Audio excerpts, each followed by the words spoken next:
take the weight on my shoulders. I feel the sky come down on me, and I can't hold it much longer. Gotta let go so I can be free.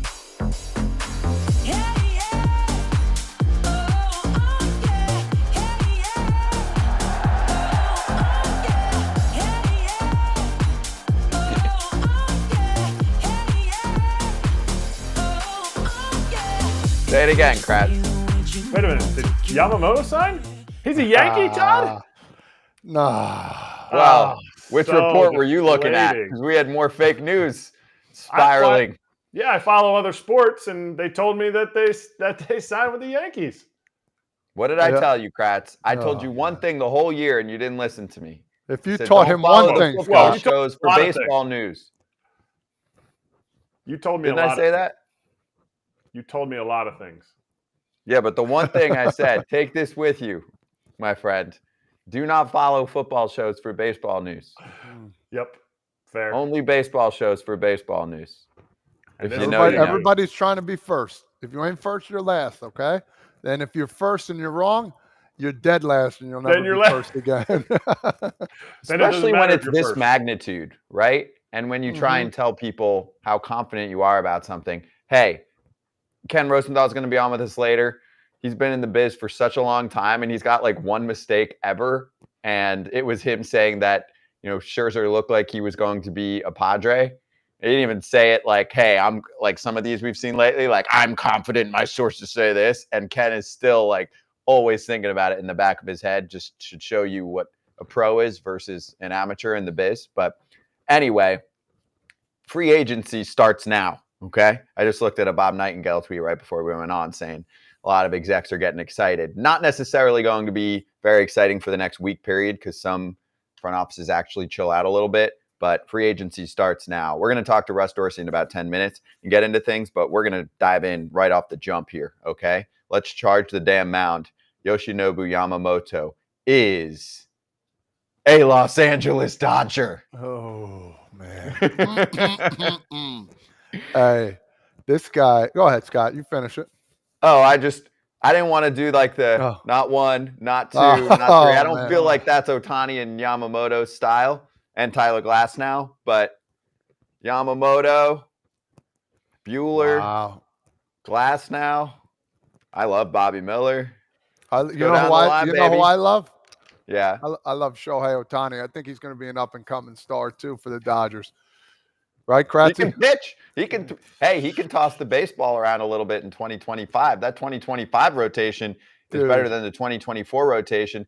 Well, Todd, by the way, let's start with you because your friend Jack Curry, who was on the show recently, was the first one to really break the news here.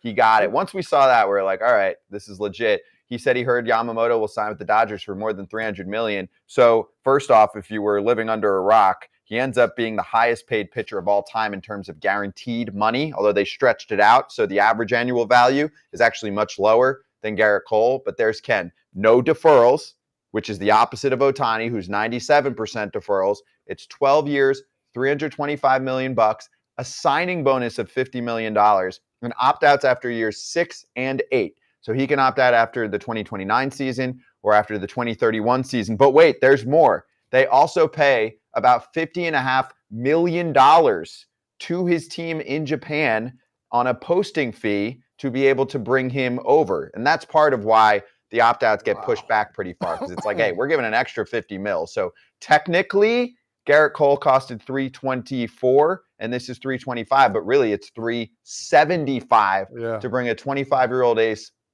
over to the Dodgers. And Todd Father, starting with your reaction to this, you can also mix in the fact that it seems like the Yankees were a hard stop at $300 million. So they got outbid. Yeah, and I think that's what the final thing was. I mean, not only knowing that Shohei was going there, that helps, but I think it was the money at the end of the day. Man, what a sign for the Dodgers. It's unbelievable. I said it before, and I'll say it again. I thought they were World Series bound a couple weeks ago, and now they're World Series champs now. It's something special what they're doing. You wish more teams would do this. The guy, he's not big in stature, but guess what? He throws the heck out of the ball. He's got filthy arsenal. His fastball has got its heaviness. It's got sink. His splitter is devastating. And you see some of these highlights here.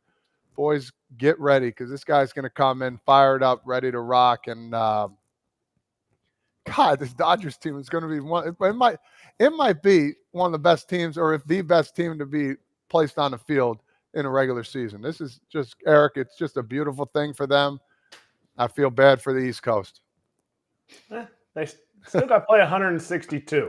Like there's a lot going on. And I know Yamamoto over here, like the highlight we keep seeing is him striking out the entire Australian WBC team.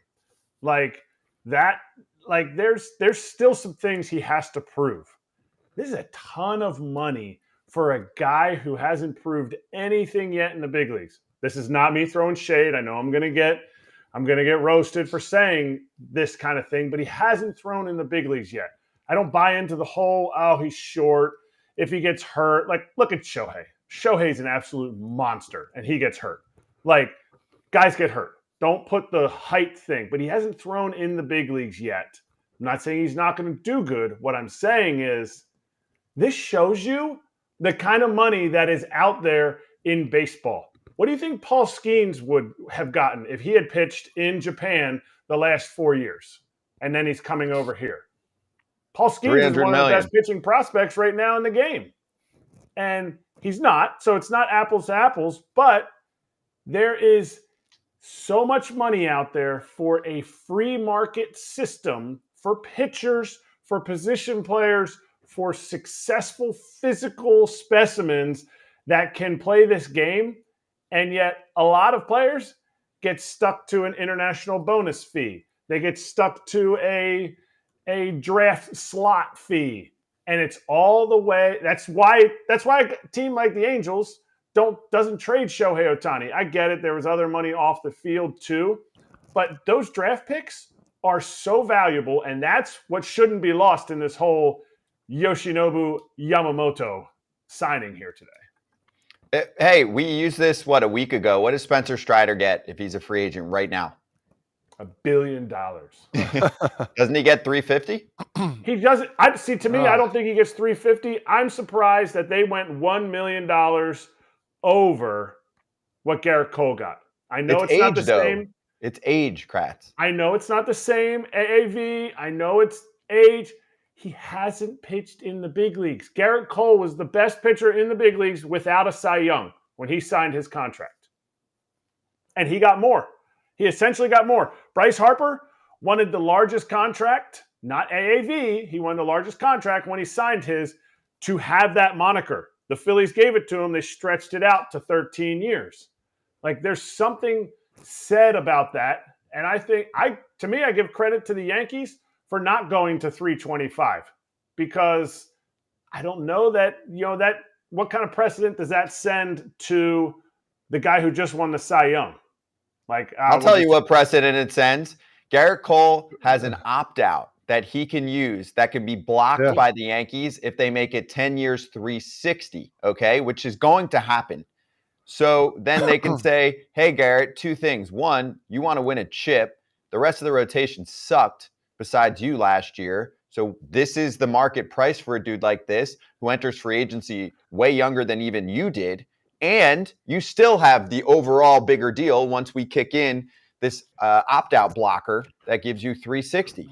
And I think Garrett would be like, cool, we'll be rich together and we'll be two number ones on the biggest freaking team in New York City right now and try and get us back to the World Series because we haven't won a World Series since 2009 and fans are freaking the fuck out. I think Yankee fans are pissed right now. Hey, if he decided like on the Mets side here, which we're looking at, the Mets offered 325, the Yankees offered 300. Mets fans, I think, can sleep easier right now because they had the same offer, right? They offered that. The Dodgers matched it. He wanted to be a Dodger more than a Met. But the Yankees didn't offer that much. So we don't know if 325 was equal if he would have gone there. Maybe he'll let us know that in his press conference. I think it's hard for Yanks fans to stomach the fact that their team is being outbid for a player that they desperately wanted. Hideki Matsui doing the video and giving him the signed jersey. You know what talks? Money. And you know what the Yankees have that they can swing around better than any team in baseball up until this point? Money. but they're not the same Yanks anymore, right? They're in that top 5, but they are not here and everyone else is here. That's what happens. That's the difference in this game. And the Dodgers are about to own baseball in another country. They are Japan's team. They're going to, this already was happening. Now it's happening more. NHK, which airs the games, they're going to air every Dodger game and make a fortune, and the Dodgers are going to charge them for it.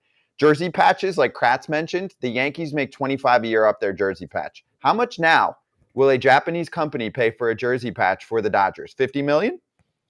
Has to be. Has to be at least $50 million. You talk about NHK. I looked up what the WBC final. Now, I get it. It was culminating into the finals for the WBC. It was Team Japan. It was Team Samurai. All that stuff.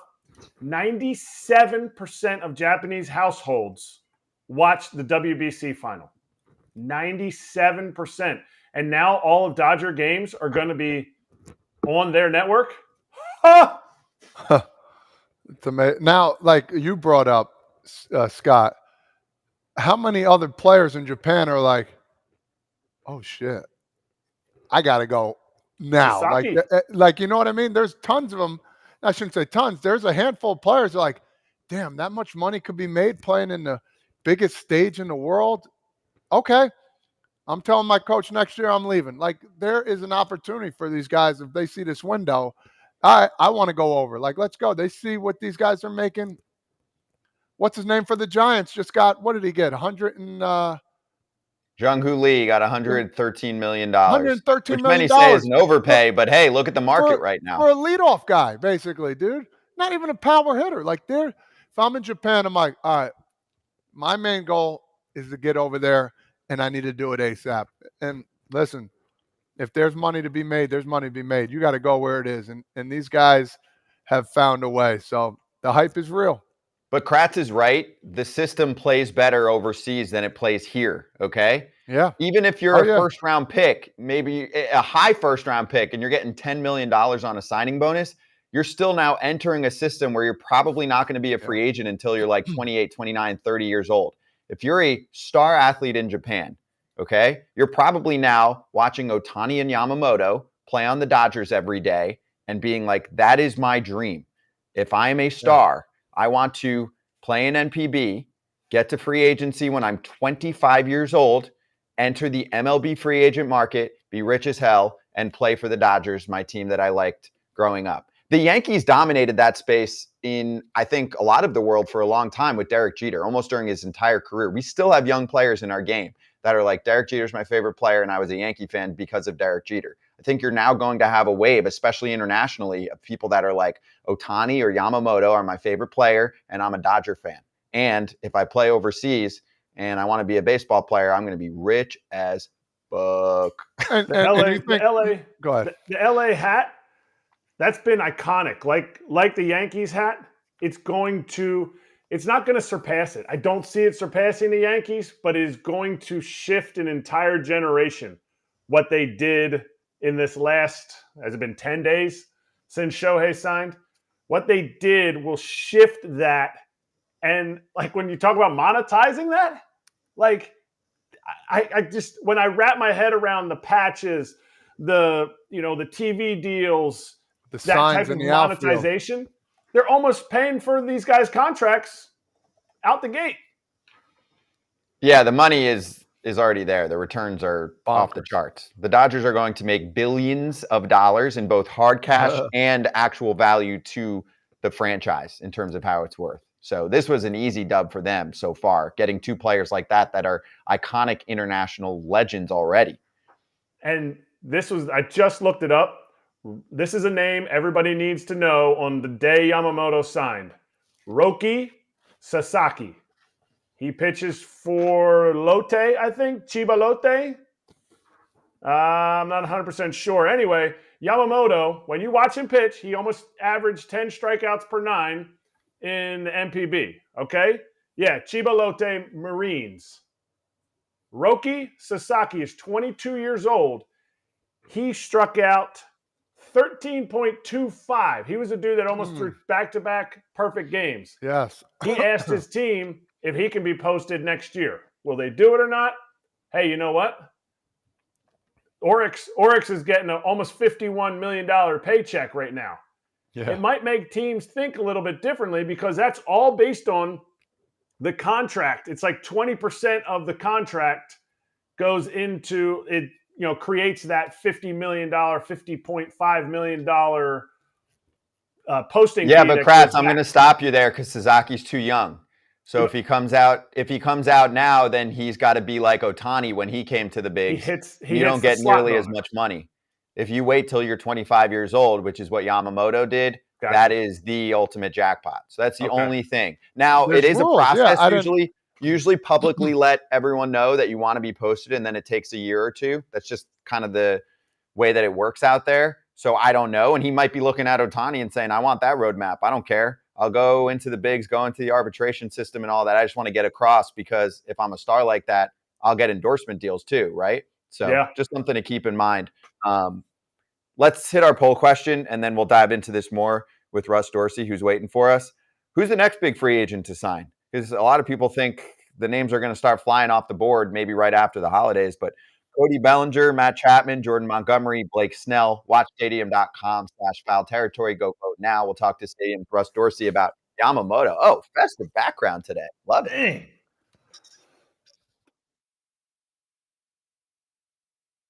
If you're Mike Trout and you're the He face runs of the a lot sport now. or one of the faces of the sport, and you make a ton of money and you've been a star for a long time, why can't you publicly say, you know what, fuck this. I want to go to a different team. You can't be who you're not. Yeah, he's not him. You can't. I mean, we're asking. It's like MLB asking Trout to be the face of MLB. Like if the dude doesn't want to get out there, he can't. You're not. It'd be disingenuous for him. He would hate it. It would drain him. He is maybe loyal to a fault if he stays. I think it's his personality. I don't know him as well as Todd knows him, but I know the dude is loyal, and maybe he thinks there's something that maybe he doesn't think the grass is greener somewhere else. Yes, he wants to make the playoffs. Nobody's denying that. But I don't know. I don't know that I guess NBA does it all the time. And how is that seen? How is that seen outside of the NBA? I think it's kind of meh, but I'm not a big NBA fan. So if guys start doing that in the MLB, especially one of the top 5 players in the game, top 10 players, I just think it's a bad look. Yeah, will that help or will that hurt? Not only just him, but MLB as well. People are going to sit here and say, oh, you feel bad for him. He's making hundreds of millions of dollars. I get it. That's part of it, why most people aren't going to feel bad. I don't feel bad either at the same time. I just wish he could be in a playoff team and we could watch him more, and then the people in the West Coast are like, oh, well, we want to watch him more. So, yeah, it's a tug and pull kind of situation. I think he's, if we're being honest here, once his golf place opens up in Jersey here, he's going to retire. And now back to foul territory.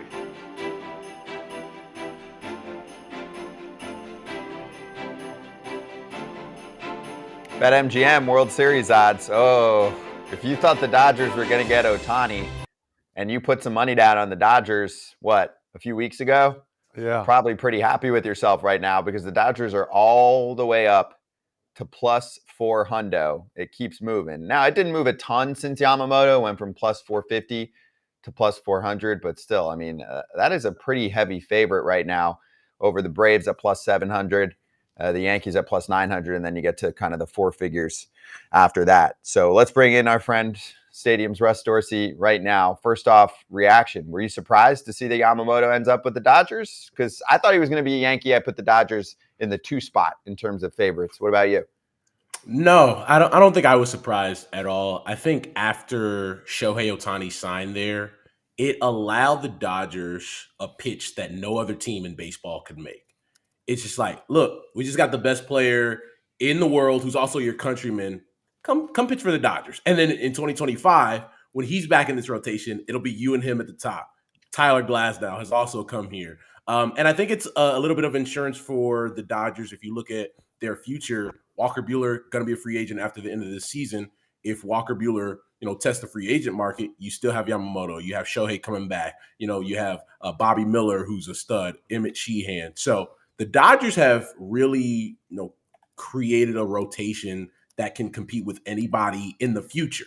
I think if you look at right now, they're going to still have a lot of those young guys. I think, can Tyler Glasnow stay healthy? There are some questions that are still there. But to go out and say, you know what, 12 years, 325, we don't care about the money. We want to win right now, and we want you to be our guy. So the only thing that also kind of steered me towards the Yankees was that there have been players in the past from Japan that don't want to go to a team that already has a star coming from their fellow country, right? So Otani just signs with the Dodgers, and Yamamoto certainly likes the spotlight, according to Adam Jones, who's on the show all the time, who knows him well. So I just didn't know exactly what he was thinking. And then evidently he actually really wanted to play with Otani. I always thought it was kind of a silly thing to care about sharing the spotlight. I actually also think about it this way, Russ. For Otani, he was heavily involved in the recruitment. This takes some burden off of him. I mean, Japanese media will be there in droves regardless, but now they have another person to talk to who's a big deal. So what did you think of that dynamic? No, for sure. And look, it's 2023, about to be 2024 next week. Maybe that was the logic back in the day, like, I don't want to be on the same team as another Japanese player. Now it's just like, with the age of social and everybody has a brand and all that, maybe that doesn't matter as much anymore. And look, the times change, years change, people change, society changes. So I wouldn't be surprised if that changes as well. To your point about also having another Japanese superstar on your team who happens to be the biggest superstar in the sport in Shohei Otani, it probably, does for Shohei say, okay, yeah, I don't have to be the guy. I don't have to be the one that only people are talking to me. People can talk to Yamamoto as well. And then also you have Mookie Betts in one corner. You have Freddie Freeman there as well. Like, this team is stacked, man. Like, it's loaded. This is a team that you would create on MLB The Show.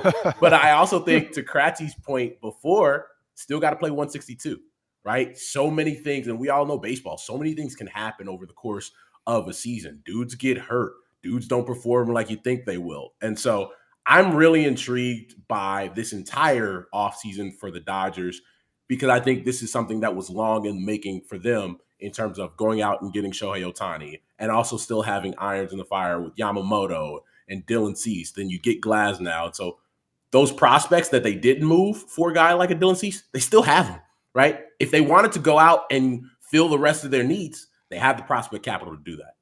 And that's what leads to my next question. First off, don't listen to Kratz. He's most of the time he's wrong. All right, they're World Series champions right now. Okay, either way, what is their next move? Is there going to be something else? I don't mean to jump into this fire. You talk about prospects. What else do they need? Do they need anything else? Yeah, I think when you look at their outfield, I know when I was at the winter meetings, they were listening on maybe some outfielders to platoon with Jason Hayward out in right field. But when you can bring in a guy like Manny Margot in the Glasnow deal, that kind of takes care of that. So I wouldn't imagine that they're still looking for outfielders, but you never know with the Dodgers. I think they're looking at relief pitching right now. A couple weeks ago, they were in on Josh Hader and interested in shoring up the back end of that bullpen.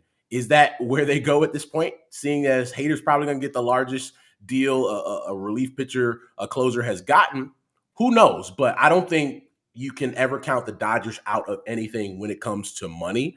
And so I think if they were to do anything, it is to start to address that bullpen. Okay, so in every great competition, we celebrate the winner, confetti. You know who else gets confetti in their hair? Second and third place. Who do you feel like is second and third place right now? Looking up at the Dodgers like, oh, man. As blue confetti just keeps raining down on them.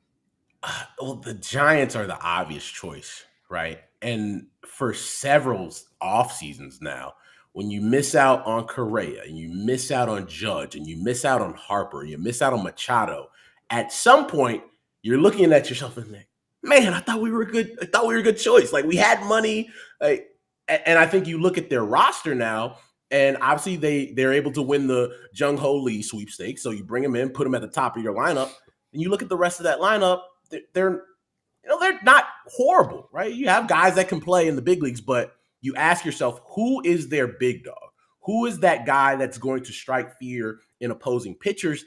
And they really don't have that guy. And at some point, you got to get that guy. I just don't think this is the offseason, especially if you weren't going to land Shohei Otani, where that guy is out there. Could they say, all right, we're going all in on Cody Bellinger? Sure. But is Cody Bellinger the one we saw all of last season that was an MVP candidate?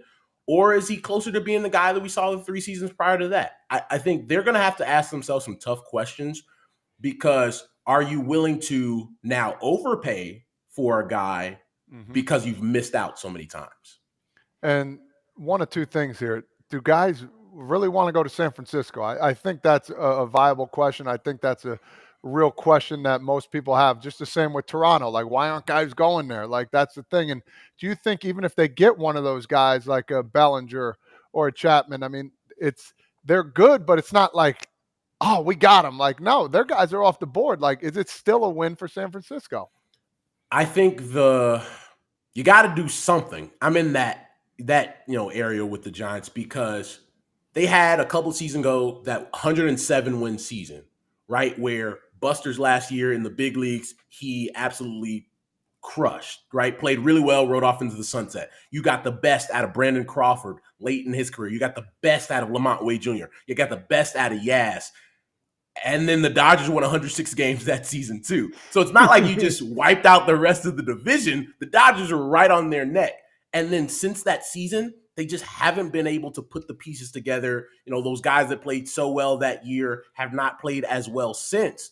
And so until they can get that all-star MVP candidate in that lineup, I think it's going to be really hard for the Giants to compete in that division, especially now that the Dodgers have done what they've done, because this isn't something that is short-term, right? These brothers are signing 10, 12, 13-year deals in LA. So this is a team you're going to have to see, and you're going to have to see them for a long time. And some fans in the chat right now are bringing up good points about San Francisco, for example. Like, you would trade all of the winning that they had not too long ago for going through some of these ups and downs right now. The problem I have is when you go in on certain players and you don't come out on top because maybe you do need to overpay, like Todd mentioned. Sometimes Toronto needs to do that.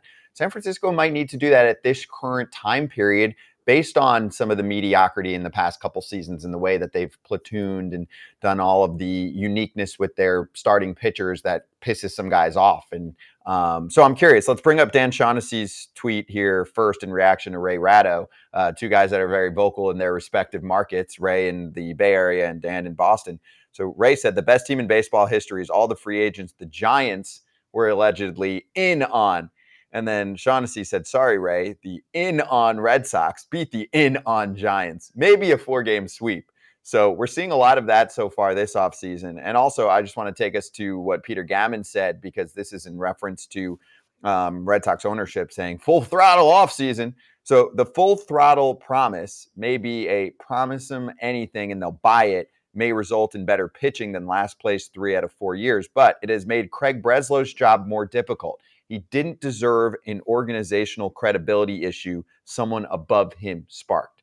What are your thoughts on all of that? Yeah, I think when you look at the Red Sox, they are a team that should be at the big kids table, right? They are a team that should be a finalist for all of these dudes. But we're in a what have you done for me lately business. And if you look at what the Red Sox have done lately, it hasn't been sitting at the big kids table, right? Like, I think if you even go back as far as Mookie Betts, why does a guy like that not finish his career in Boston? You have a guy who is from year to year a top 3 player in all of Major League Baseball, has so many different skills, a superstar, yet you say, hey man, it's not going to work here. All right, Mookie goes off to LA, crushes. And then Xander Bogaerts, guy was the leader in that room, right? A guy who was there from the time he was 21 years old, playing third base, moves over to short, becomes the X-Man there in Boston, doesn't stay, goes off to San Diego. And look, I love San Diego too, so I don't begrudge him for that at all. And then when somebody gives you $280 million, you're probably going to make that jump over to the West Coast, but you're not able to keep Xander Bogaerts in Boston.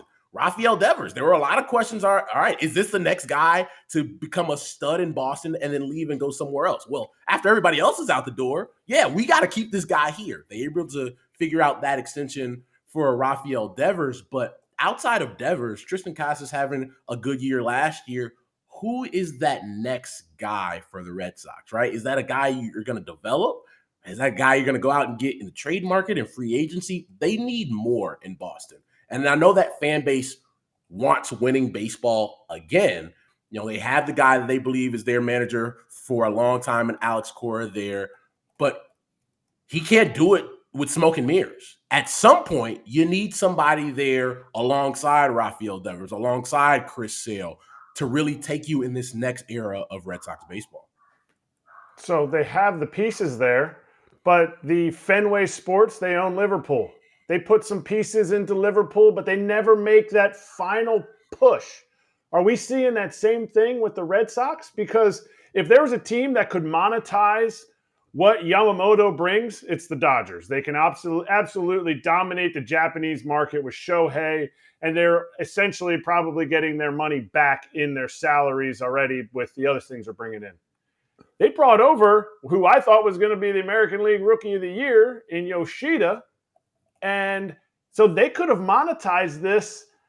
Is there a lack of continuity in the organization because the young guys are coming up, and so the development is doing their job, whether that was Heim Bloom or not?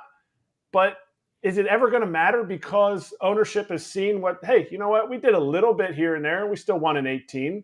We bought some teams back the other years. So is it ever going to change? I think it's a good question. I think when you look at what they've done lately, until they prove to people that it will change, I think you have to say no, right? I do think it was important for them to go sign a guy like a Masataka Yoshida, right, who played so well last year, and have him in that same lineup with Devers. That takes a lot of pressure off of Devers. As you guys know, you can't just have the one guy, right? That's a ton of pressure for a guy. You feel like people are pitching around you all the time. So Devers, Yoshida, Casas. Then you look at the pitching side. It's like, look, you went out and you got Chris Sale. You're able to win a World Series with Chris Sale in your rotation. But the health has always been a concern, right? So who is that next guy? Like, I love Brian Bayo. I think he's a great young arm, but who is going to be some of those other guys in that rotation where that young kid doesn't have to feel like, well, I got to be the guy all the time. Kind of similar to how Bobby Miller, was for the Dodgers last year, where everybody's getting hurt, and then you have this rookie having to go out every fifth day and feel like they have to be the guy. But to your point, until they show that we'll make the go the extra mile to bring a guy in, I think they're going to struggle to, and you're going to be in a lot of this. Well, we were in on, and finishing in third place. Well, let's finish with this, a little Chicago action for you. And there's some fans in the chat right now that are calling out Jed Hoyer and the Cubs because it's been quite quiet there since they brought on Craig Counsell. So this is one of the popular radio shows out there, right, in Chicago, Waddle and Sylvie. And they said, Jesse Rogers goes, someone told me the White Sox are a major market team that acts like a small market team, while the Cubs are a major market team that acts like a mid-market team. Your chance to go on blast, and I would say we could probably focus on the Cubs right now because I'd say the expectations are higher for them to make a splash this offseason after going through some rebuilding over the last few years. I won't go on blast. I will say I'm a little bit surprised that they haven't done more, right? Like, they've spent $0 on major league talent this offseason. That's a shock, right? When you're getting outspent by the Kansas City Royals, I think that's going to raise some eyebrows here in the third largest market in the country. I think what has been so surprising for those in the industry is that the Cubs made the splashiest splash early in the offseason when they said, you know what, we have a manager that we love, helped us win a World Series here. We're going to move on, and we're going to go get the guy that we consider is the best manager in baseball in Craig Counsell. And I think for many people in the industry, that signaled that, okay, Cubs are back. You had a team that people didn't know that they were going to play well, played well last season. Last offseason, you add a guy like a Dansby Swanson, right? You extend Nico Horner, you extend Ian Happ. You feel like this was a team that was going to continue to ascend, and then you're waiting for that big move, and the big move hasn't come. So now you're looking at a team where Cody Bellinger was their best player all of last season. If Cody Bellinger leaves, you just lost your best player. So I think this is really a really crucial time for the Chicago Cubs. Now they have a really good farm system, so they're going to have to start using some of that prospect capital, maybe to bring some guys in to fill some of those gaps. But I am surprised that the Cubs haven't done more, at least to this point.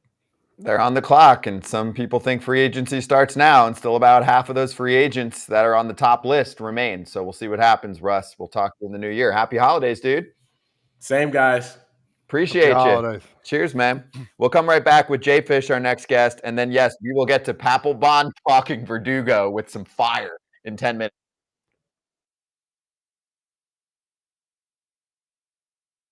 AJ, it does make it more difficult. And what Corbin said on the show the other day was merely reinforcing what people in baseball knew already.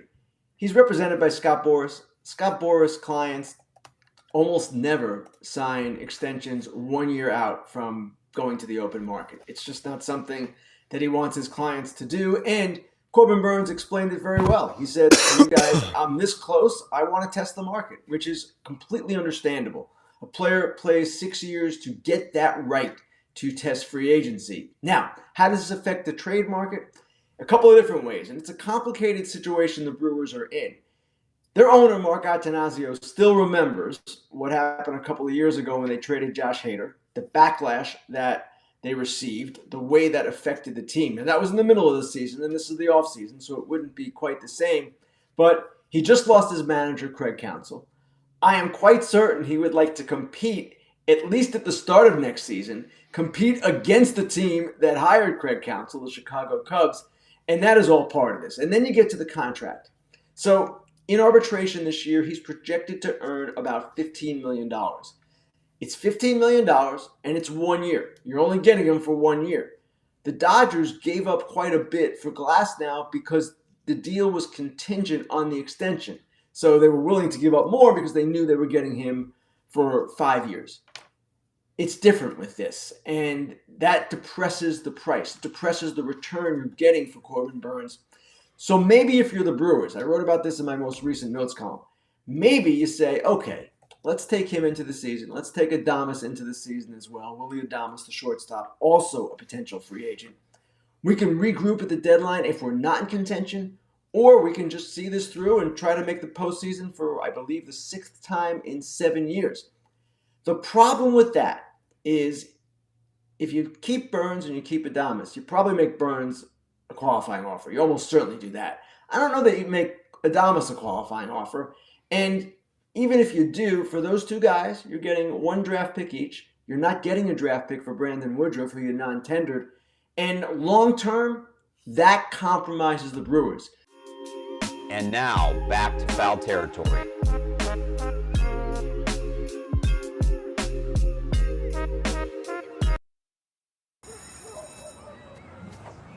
Hey, outfield in. Easy out, everybody. Easy out.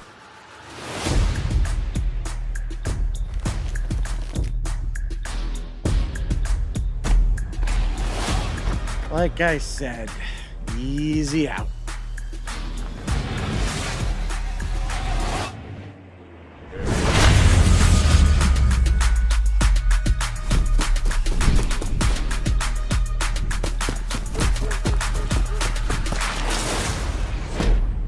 Oh, yes! Woo! Like I said, easy out, buddy.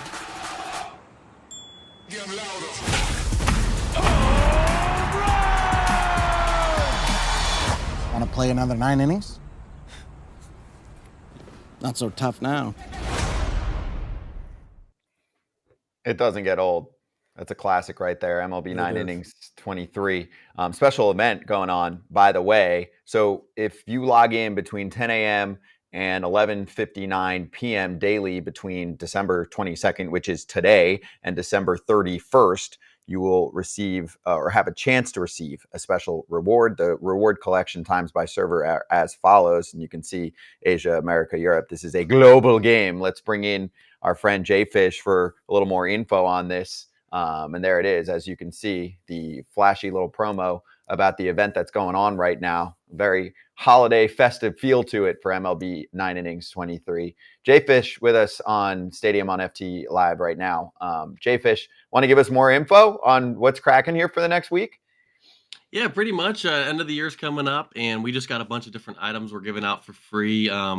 Today, it's a team selective pack, 2 of those, and then going on, you got upgrade items and stuff like that. And then you get down to the end of the event, you got a diamond pack, and then you finish it off on December 31st with 2,023,000 points. So definitely not an event you want to miss. I like that. I love that. There was also a live update on Wednesday, actually. It was 168 new signature cards added. Which ones were you most excited about? Being a Dodgers deck, I was most excited for the Dodgers players. So you got Betts, you got Evan Phillips, you got Freddie Freeman, all that stuff. Great names in there, though. And I don't know if you guys have any other cards that we can pull up to and talk about. Yeah. But obviously, Otani, he's got a pitcher and a batter card, I believe.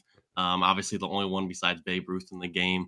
Every one of his years are great. Now that he's on the Dodgers, last time we talked, we were figuring out where he was going to go. We'll start getting some Otani pitcher and batter cards on my Dodgers deck. But yeah, pretty much these cards, best cards you can get in the game, and these are all the 23 SIGs. So all the players, if they have a pretty decent year, they'll get a signature card. So not every player gets one, but the best players from each team's going to get one. And obviously Otani, one of the best players on the team, if not the best on the Angels this past year. And yeah. Here's a question for you. So Yamamoto just signs with the Dodgers. How long is it going to take for him to get a card on there?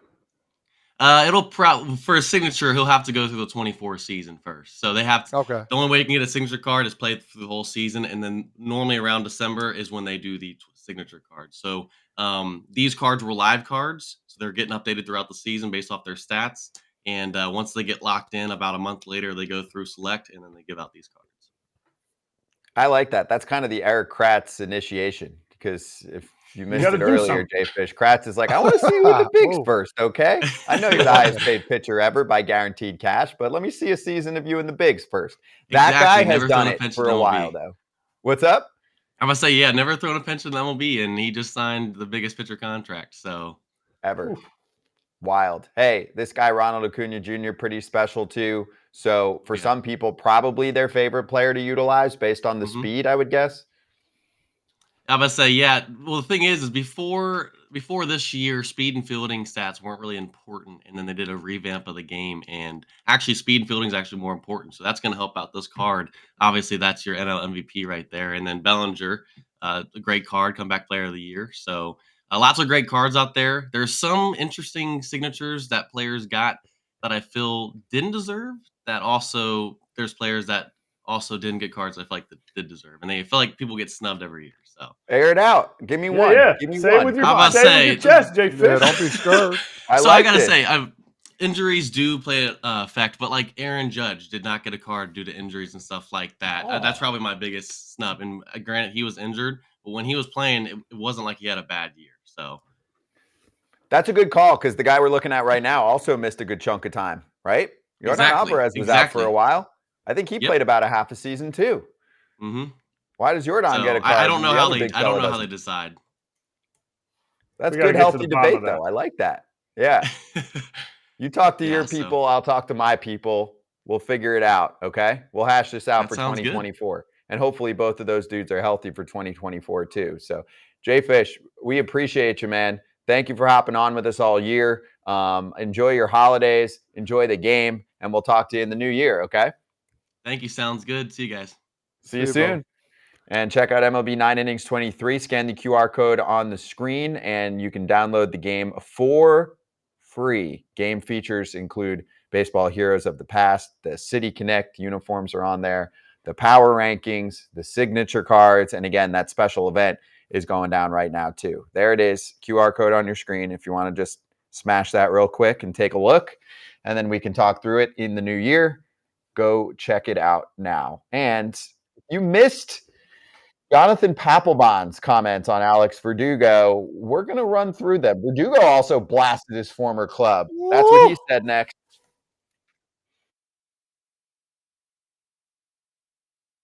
So I walked in, I was with the Giants. I walk into this room, it's 3 arbitrators. So it's like a long table, right? And there's all these, and it's like kind of U-shaped table. So it's like this with the 3 arbitrators sitting here, and then one team sits on this side and one team would sit on this side.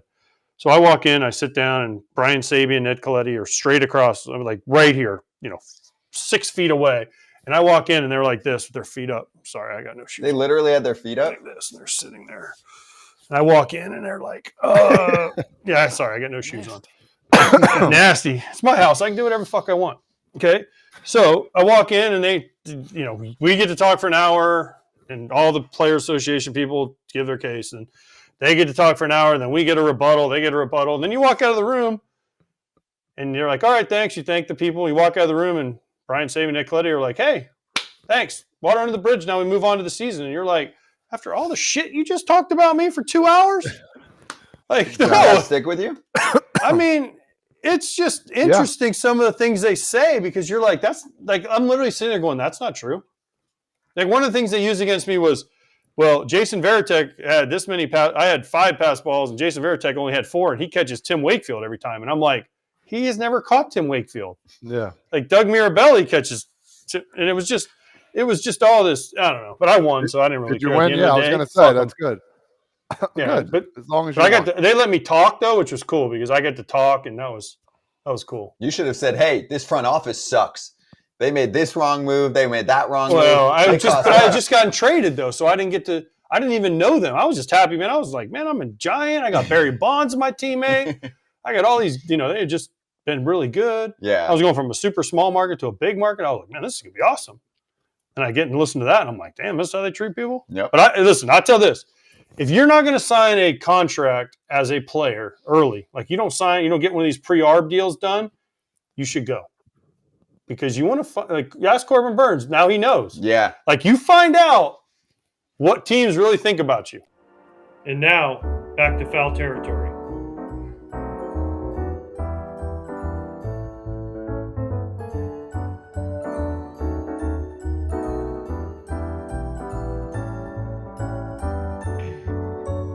Happy holidays, everyone. It's FT Live on Stadium. Ooh, we got some time for That's What He Said right now, okay? Because we got some fire. And I expected this. There's a guy actually who we need to get on the show at some point. Alex Verdugo is now a member of the New York Yankees, traded from the rival, Boston Red Sox. He looked totally different with no beard. You want to see it? You want to see it? I want the world to see it, yeah. Okay. So first off, we got a couple things. Let's start with his initial reaction to being traded to the Yanks when he talked to the media. Reaction was, mad.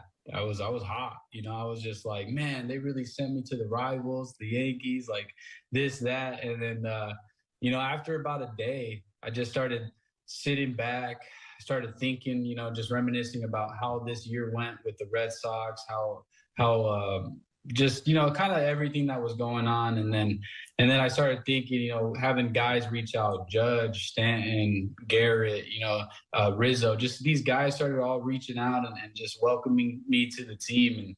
And, it just then got me excited, man. It got me excited. I shaved right away just so I could feel like I'm in it. I work out every day in a Yankees hat. I got it right here just to kind of see it, like what it looks on me, how it feels. And, man, I'm just like I said before, a fresh start, and it feels good. It feels good, and I want to go to this organization, and I just want to work hard, and I want to prove maybe a lot of these he said, she said things wrong, and I want to just show them we're all people, man. We're all humans, and we make mistakes, but how do we learn from it? How do we bounce back from it, and how much stronger do we get from that? So.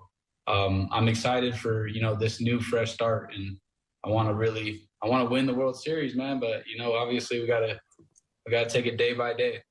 Very well spoken there. And yeah, you can't look away. And I feel it. I feel your pain, Alex. Like if I shave, I lose like 10 years off of my age, which I guess eventually will be cool. But Verdugo goes from looking 34 to looking 14. It looks like our perfect game player of the week. For a free agent year. He's young. You're going to forget about him. Gold Glove finalist. You're going to forget. Oh, this dude, he must be young. Boom. Paid. Oh, that's Verdugo. Yeah, okay. He's got one of these. You know what these are? Or it could be here too. Little chip? Oh, yeah. He's got a good one. So before we get into it further, let's get one more Alex Verdugo clip on his former skipper, Alex Cora, who, let's be real, just didn't like him last year.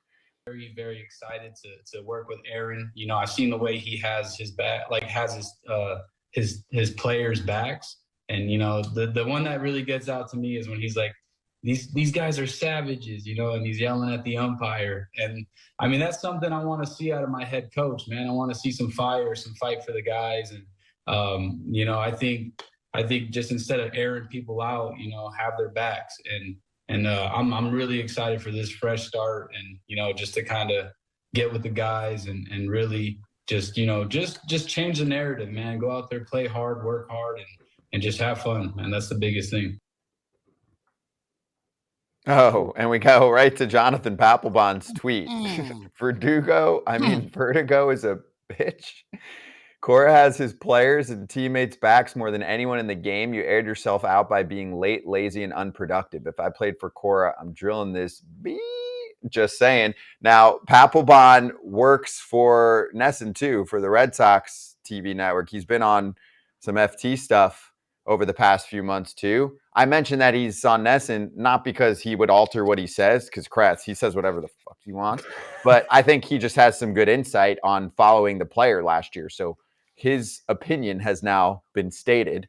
Your thoughts? I mean, he said it with his chest. And that's what you want to see. But you also are getting a glimpse. Papelbon's working for NESN. He's not just like up in the booth, only like sitting there going, oh, well, you know, what's going on in the game. He talks to the players. He talks to the manager, not the head coach, by the way, the manager. He talks to different players, like not just Verdugo. And he didn't just come out of, he didn't come out of left field saying these comments. So there might have been more heat than we thought, especially based on Verdugo's comments too. But Papelbon, you said it with your chest. Listen, I want to hear him say it with his mouth though as well, because the internet, you could say whatever you want on there. Hey, listen, I know the guy too. He's not afraid to say anything, but I want him to come out and say it with his chest, like so I could see him, man. You got those Twitter crazies. But listen, if that might have been what the case was with Verdugo. I'm not trying to play devil's advocate here, but on the other flip side, that's how we felt. And there's, if a guy speaks his mind, you can respect him for it. It might not be right, but at the same time, that's maybe how he felt, or maybe he's a little bitter. Maybe he's still upset. So it's one thing where we got to hear what he says too as well. But you wish another player would say that besides, an ex-player. But yes, wow, here we go. Put him up. Need more Duke's Yankees-Red Sox rivalry, huh? Love it. Duke's Love up. it. Stir it up. I mean, Verdugo called him out, though. Verdugo called out Cora, I'm saying, right? 100%. He was like, instead of calling me out, why don't you work with me, right? Work with me behind the scenes and also understand, I guess he kind of said, like, if you make a mistake and you're late, then, you should work with me on that. I think this wasn't an isolated incident. This sounded like it was a problem between those two all year. And it is a fact that Verdugo was late, right? At least one time that was aired out very publicly from Alex Cora. I'm trying to see if I can find any good quotes or the exact time of when it was. But I think that's a part where you have to look and say, okay, also benched for a lack of hustle, June 8th. And then it was the time in August where he showed up 2 hours before a game. And that's when Cora aired him out and said, you got to be there about 5 hours before a game. And Cora was kind of saying that was like one of the toughest days of his baseball life to be able to deal with something like that. You guys are players. Give us the lowdown. Like, who's in the wrong? If it happens once, are you like completely in the doghouse? And also, is there a difference between like 4.5 hours before a game, which I guess could still be late, and then like 2 hours before a game? No, I just want to comment on this. Like, there's for every Red Sox, for every player that does it, there's another player on each team. There's always at least, I shouldn't say every team, but there's a handful of guys that do this every year. I've had one in pretty much every team I've played for where sometimes they're on their own schedule, and you're like, yo, dude, where are you at right now? So it's, Eric, I don't know if you agree with me, but it'd be nice to see the players advocate this more than a manager. So that goes a sign for a better ball club, better camaraderie, better, hey, man, accountability. But he's not the only one. I'm not trying to help him or save him, but, Yeah, dude, I think the players need to advocate this and get on him if that was the case. You mean guys on his own team? Like, Yes. hey, you got to Yeah. show up earlier. Yeah, of course. I hear that. And Todd's right.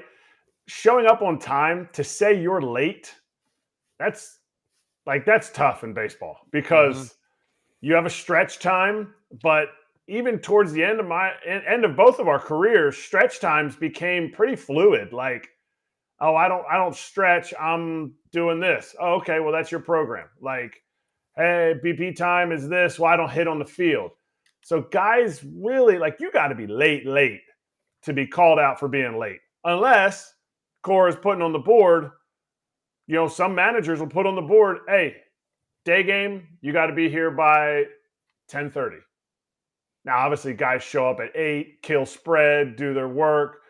Maybe Verdugo doesn't do that stuff, and not everybody needs to do that stuff. I'm not a proponent of everybody's got to be here early and spend so much time at the field. No, come to the field and work.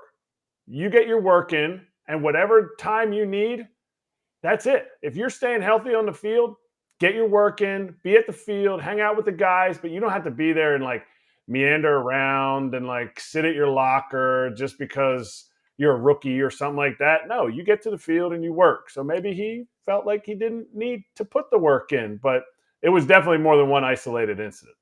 So before we flip over to FT YouTube, who's the next big free agent to sign? The poll results have Blake Snell taking almost half of the pie right now versus Bellinger, Chapman, and Montgomery if you put those four up against each other. You disagree? I voted Snell because I think the Giants are going to lock in Snell as quick as they can.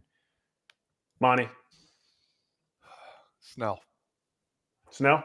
I got Monty.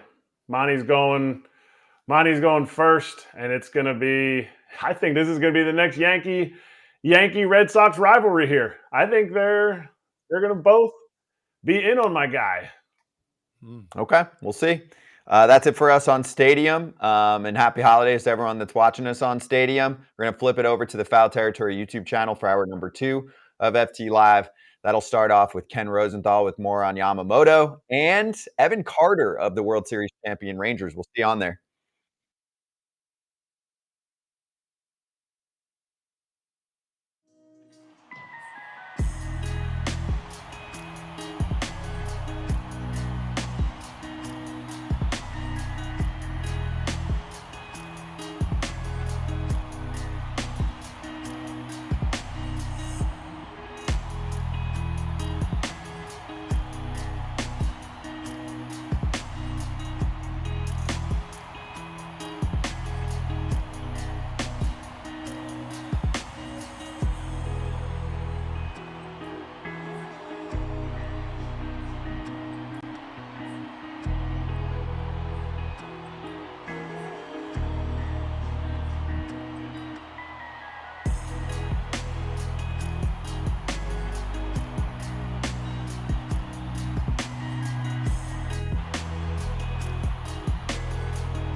Gotta let go so I can be free. I take the weight on my shoulders.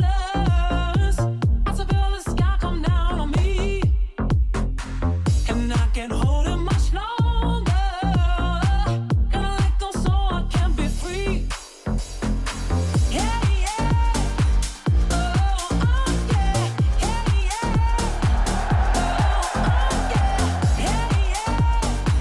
Oh, yeah. How we doing? It's FT Live. Let's re-rack the top story of the past 24 hours with our FT senior insider, Ken Rosenthal, right now. So, Ken, right off the jump, yes, hello from Todd Father, who's excited to get your thoughts on Yamamoto. And did you feel like it was an upset? In your mind, just prediction-wise, too, in addition to what you feel, did you think that the Yankees were going to land him over the Dodgers? I did, Scott, and I had no reason to believe that other than gut instinct. There were some people who had said that the Yankees were Yamamoto's favorite team. That's why he would go there.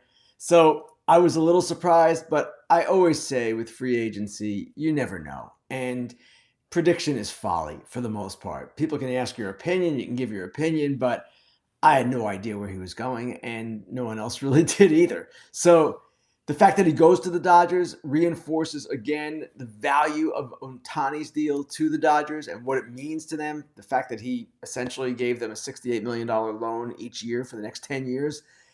It's already paying off, and it's going to continue paying off for them in the future.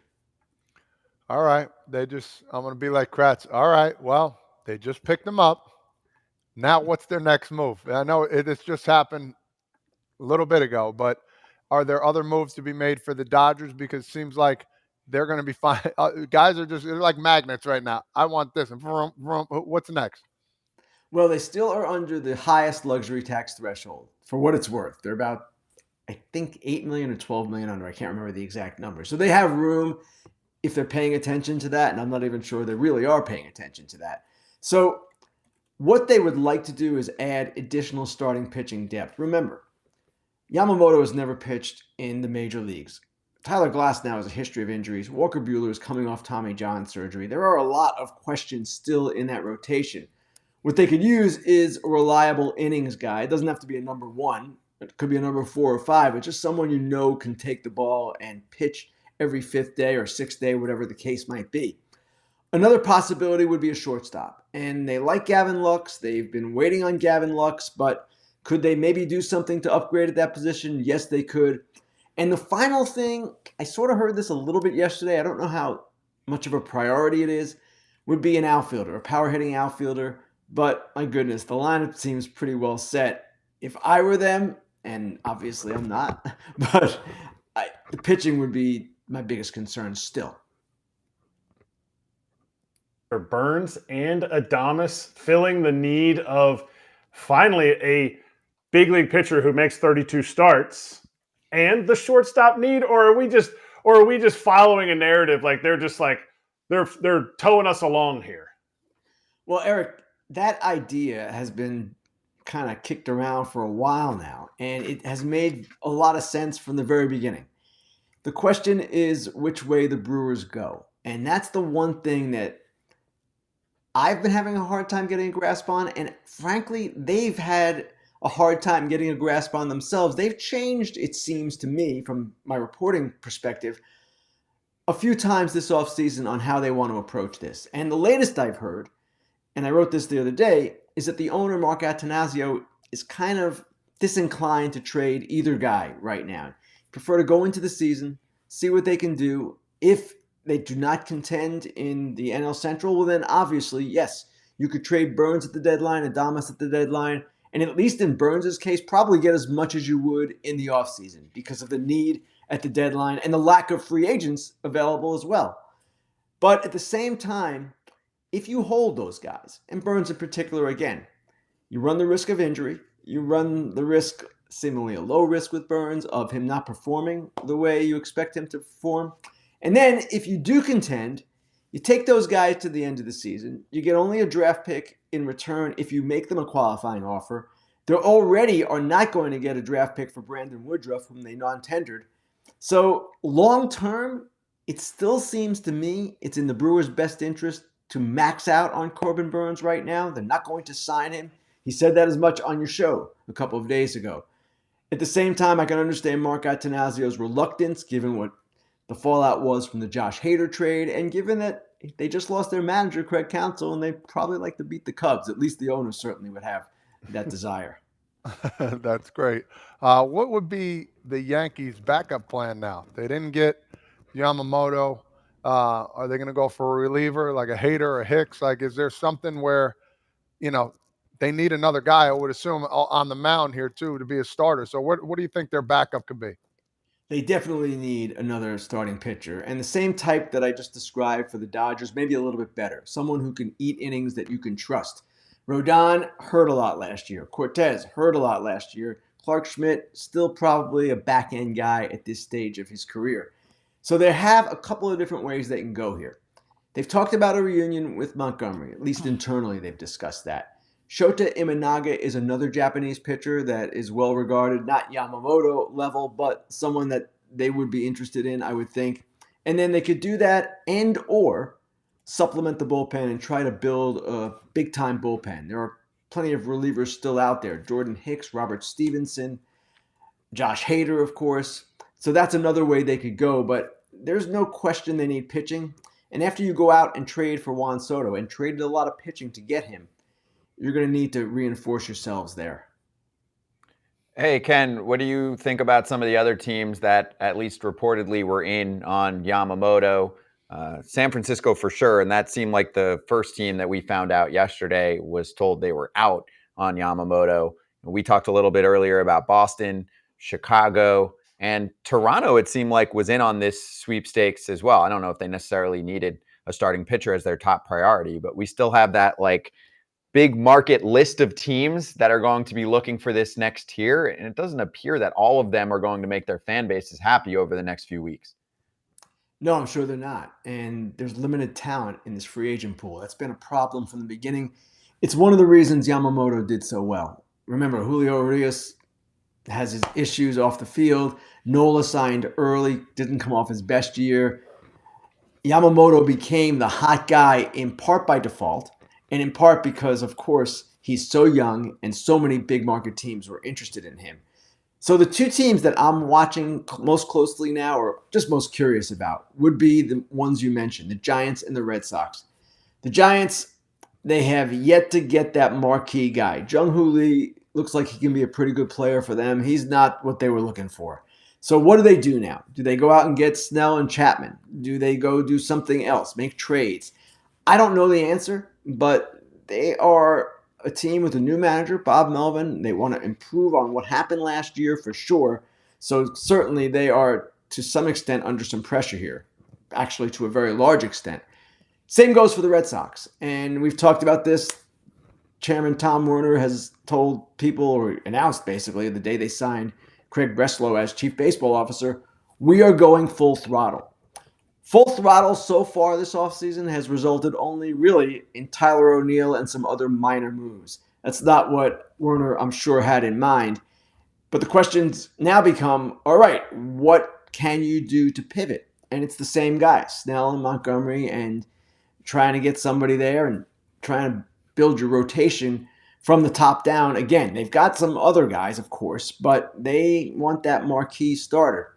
So I'm really curious to see, again, what the Red Sox do and how they handle this, because they're in a tough division still. The Orioles are not going anywhere. I know the Rays have done some things to kind of go backwards a little bit, but they always seem to be there. The Yankees have added Soto. They're going to get more pitching. And the Blue Jays have maybe the best rotation in the division. So for the Red Sox to climb out of this, it's going to be challenging. So my question to you is, Snell and Montgomery, what does their market look like now? What price-wise? Like, where does this change something since Yamamoto signed this big deal? I don't know, Todd. I would expect it goes up a little bit, maybe even a lot. Certainly, they're not getting $325 million. That was a shocking number because he's never thrown a pitch in the major leagues, and yet he's the highest paid pitcher in terms of total value all time. Beat Garrett Cole by $1 million.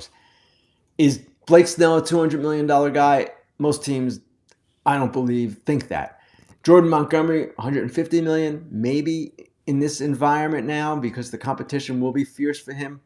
But Tim Britton of The Athletic, who basically does a great job projecting free agent salaries at the start of the offseason, he wrote today about, of course, he was low on Yamamoto by about $100 million, as was everyone else, not just Tim. And he wrote also that, yes, it probably will result, this contract, in an escalating effect for Snell and Montgomery. They'll probably be higher than we thought they were going to be. Is there a chance that they can fulfill their full throttle, going back to the Red Sox, if they get a Monty and a Hader? If they go Snell and Monty? Or am I like completely off base here, truly trusting in what the full throttle means? Eric, I don't know that you're off base, and I don't see any reason why they could not do that. I don't know that they will do that. And the reason I say that mostly is just the competition. It's hard to win these things, right? We've seen this. And yes, Boston could convince one. Does that mean they'll convince both? It becomes that much harder. So it's certainly possible they do some things. They can make trades too. Their farm system has improved. But who is out there on the trade market outside of Dylan Cease? Maybe Corbin Burnes, maybe Shane Bieber, and Shane Bieber is not regarded as highly as those others. The Marlins have starting pitching to move still. Seattle, maybe, but they don't want to do it. It's just an offseason, guys. I can't stress this enough, in which the talent's been limited, and that has caused some of the problems with some of these teams. The demand is not limited, but the supply is.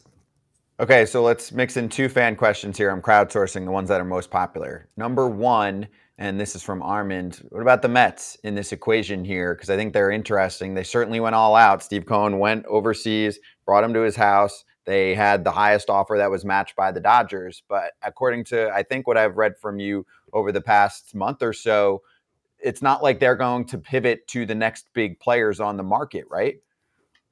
That's right, Scott. And Will Salmon of The Athletic has been all over this. He has basically written that it was Yamamoto or bust, essentially. Now, they'll do some things. They'll pick up some players, but they'll mostly be depth guys, not major acquisitions. At least that's what they're signaling. Things are subject to change always. And what's interesting to me is how their fans will process this. Because most fans in most cities now are conditioned to this. We'll trust the front office. They'll take their time. Well, yeah, okay. And sometimes that works and sometimes it doesn't. And sometimes fans, to me, seem to be hypnotized by this trust the process talk. But with the Mets, the promise of Cohen was that he would spend all this money, which to a large degree he has, and this would happen quickly. Remember, he said he wanted a World Series within 3 to 5 years. Now, it's not that easy. We all know that. He has come to learn that, I'm sure. But do they really sit there and kind of all prepare for 2025 and beyond? Or do they make a little bit more of a push now? I don't expect that they will. I expect that they're going to stick to this plan. But here's the next question for the Mets. What about Pete Alonso? Pete Alonso, free agent after this year. Are you going to re-sign him? Are you going to extend him? Is he part of the future, 25 and beyond? Or is he a guy you don't see as part of that future? And each one of these questions becomes that much more a test of who they are and what they're going to be and really where Cohen is as an owner.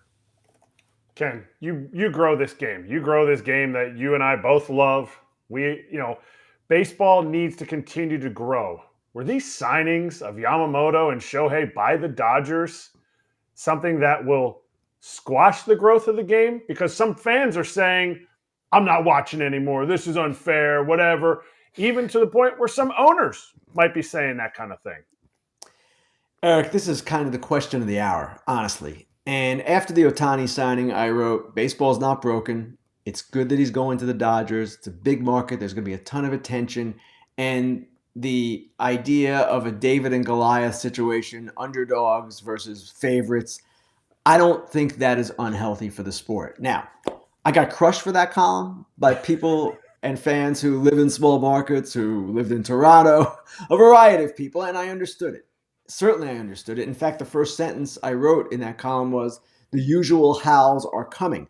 Because every time we go through this in the game, where the salaries escalate and where you see the numbers get bigger, people say, why not a salary cap? Why is this payroll disparity not being addressed? All of these questions that are fair.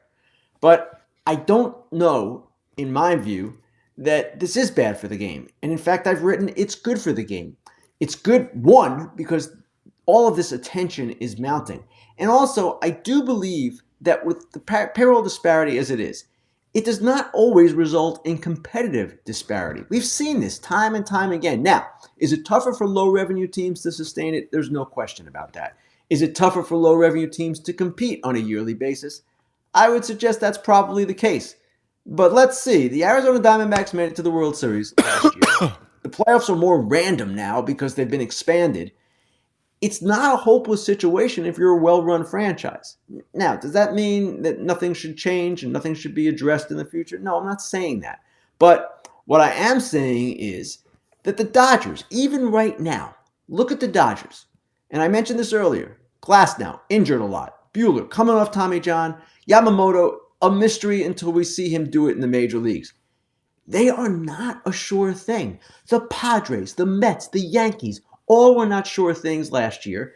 So while I hear the fans and I understand where they're coming from, and when they want to call me tone deaf and all that, that's all fine. I still believe that the situation is not as dire as some of the low market teams or small market teams would have you believe. Maybe they need to be run a little bit better in some cases. So I'm not diminishing the problem. The problem is there. This problem has been historically there in baseball. But what I am saying is the game with the pitch clock coming in and with all this attention, it's not in a bad place. It's in a good place. Not perfect, can be fixed, no question. But overall, I like where we are. Yeah, I agree, Ken. And this is a way for some owners and teams to kind of just hide behind problems, which always enables owners to keep more money in their pockets. And that's a big topic with the TV contracts going on right now. But I think people should remember that there are significant levers in place in our game right now. Luxury tax for some teams serves as a salary cap.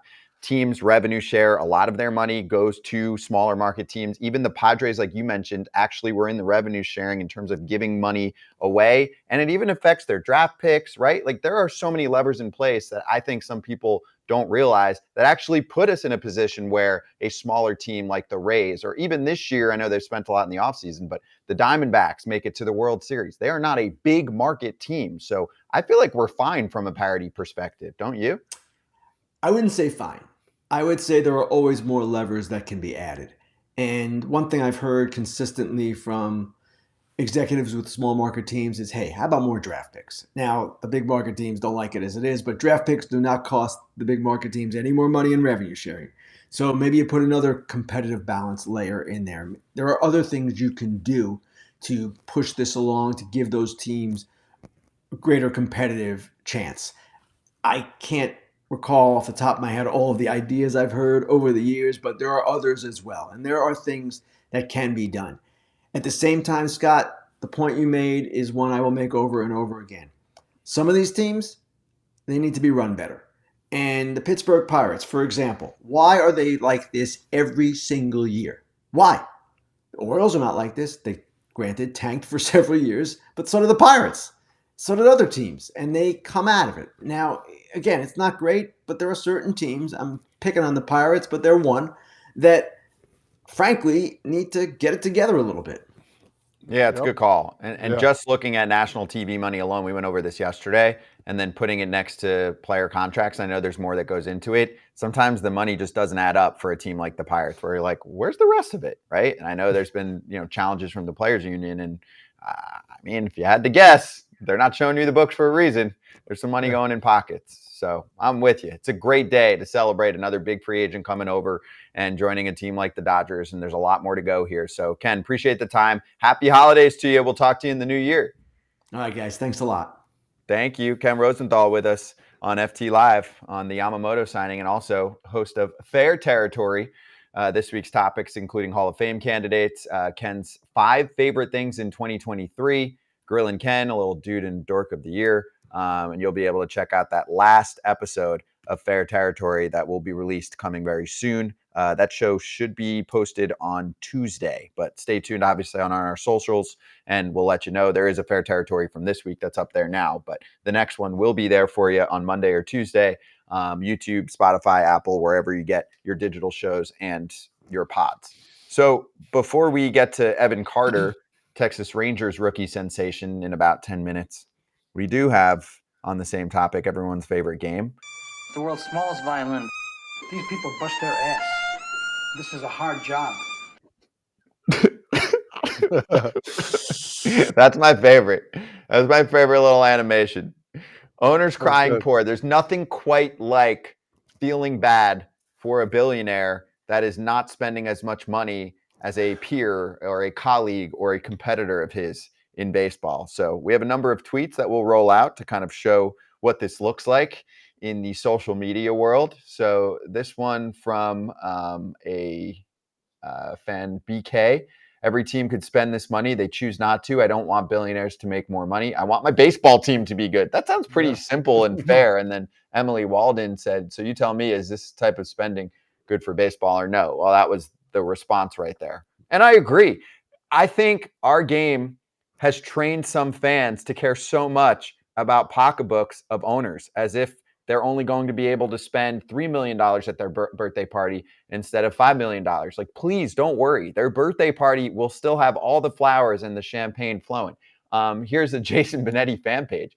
The Tampa Bay Rays get $100 million from their local TV contract. They can afford Yamamoto. They make the conscious decision to speak broke, and they should be shamed for being bottom barrel economic nerds. Economic nerds in sports need to be shoved in lockers. We don't condone bullying on FT Live, but when owners keep their money, your thoughts, Kratz?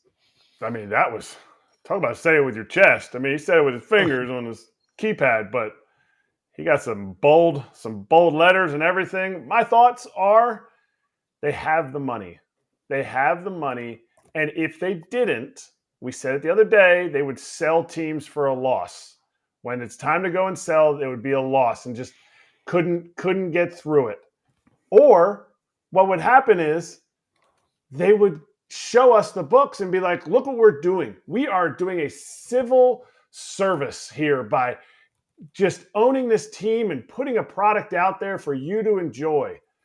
And that's not happening. They don't do it. They don't open their books. When somebody doesn't show you everything, that means they're making that cash and making the dash, as Todd says. Making a dash. I like that. Yeah, they got the money, man. They all do. I've always said it. If you want to go get a guy, go get him. And it's up to him whether he wants to go. I hate when they say small market teams, man. Any team could be big market. It's just up to the owners whether they want to spend. And guess what? You're going to have some pissed off fans if you don't. And that's what's been going on for years now with the Pirates, with everybody else. Dodgers are setting an example of what owners should do, bottom line. And whether you're pissed off or not, kudos to them for going out there and putting their best foot forward to getting these guys instead of waiting back and saying, oh, man, I can't believe you spent too much. That's life in the fast lane, brother. The most money is going to go. The guy's going to go most likely for the most money and where he feels comfortable. And not many people feel comfortable in these other places. This is also the reason that a show like this exists, because before, everything we were digesting, whether you know it or not, it's like the scene from Gladiator when they're talking about, the council, they're dripping honey in your ear and they're telling you what you want to hear. That's how we've consumed everything. The local TV station, who owns that? Who are they working for? MLB Network, they're getting all their information from owners owned. This is an opportunity when you turn on FT to hear that there are other parts. And I don't want it to be a player versus owner situation. I want it to be a baseball conglomerate that comes out and shows what this game really is. I'm not asking owners to lose money. I'm asking owners and teams to put the best players out on the field. That doesn't mean the youngest players. It doesn't mean the most veteran players. It means what is going to make your team win. And you know what? At some point, you got to spend the cash. Everybody wants to be the Rays. And you know what? The Rays have done an unbelievable job. They treat people really well. I've been there, but they haven't won the big one. And I know there's fans that want to see the Rays win the big one. Yeah, you want the big one, of course. But what I'm trying to get to as well, they talk about luxury tax. Like, they always make that excuse, we can't go over the threshold or whatever, man. Well, you guys put that in. You implemented that whole thing. You're trying to bring the money down even more. So it's like, oh man, well, we can't go over luxury tax, so we can't get this guy. Well, guess what? It wasn't there a while ago. The players didn't put that in. The players definitely didn't put that in. No, it's a soft salary cap. Yeah. For some teams, it served as a salary cap. Essentially for the Astros, for the most part, that's been the salary cap for a team like the Angels. It holds back some teams. Yankees have danced around that number. Yeah, there are plenty of teams that have messed with it. Yeah, and some teams want to reset. That's the problem, right? Because they get sick of giving that money to teams like the Rays and the Pirates. I mean, it's a fact. So look that up. The other thing with FT, just to pile on to what you were saying, Kratz, is that you're right. This is not just, hey, everything the players do is correct. Like, I've been like this for years, and we did it all year here too. There were many players that were like, we don't need a pitch clock. we did need a pitch clock. Okay. For some pitchers, taking 50 seconds to throw a pitch, that is not how the game was created. It is not a good product ever, and it is especially not a good product in 2023. When the game was built for 23 better in the 70s, 80s, and 90s than it was today, you have a problem. So people that thought that we shouldn't have any clock at all were wrong. We saw that play out this year finally, and I think it was a huge success, and it turned many people over towards, oh, maybe we should have a clock. So we'll just point out when shit is dumb, and we try to get it fixed. Now, the problem with what we're talking about right now is that we can't fix it because these are people that are on another planet. They don't really understand what the average human being is thinking or feeling, right? We go over the A's all the time because John Fisher is not in touch with reality and clearly doesn't care about his legacy as the owner of a franchise. He cares about his pockets. So that's why we do a segment like this and no one else would touch this, right? 100%. Yeah. 100%. And it's not, I hope we're never like, oh, pro player.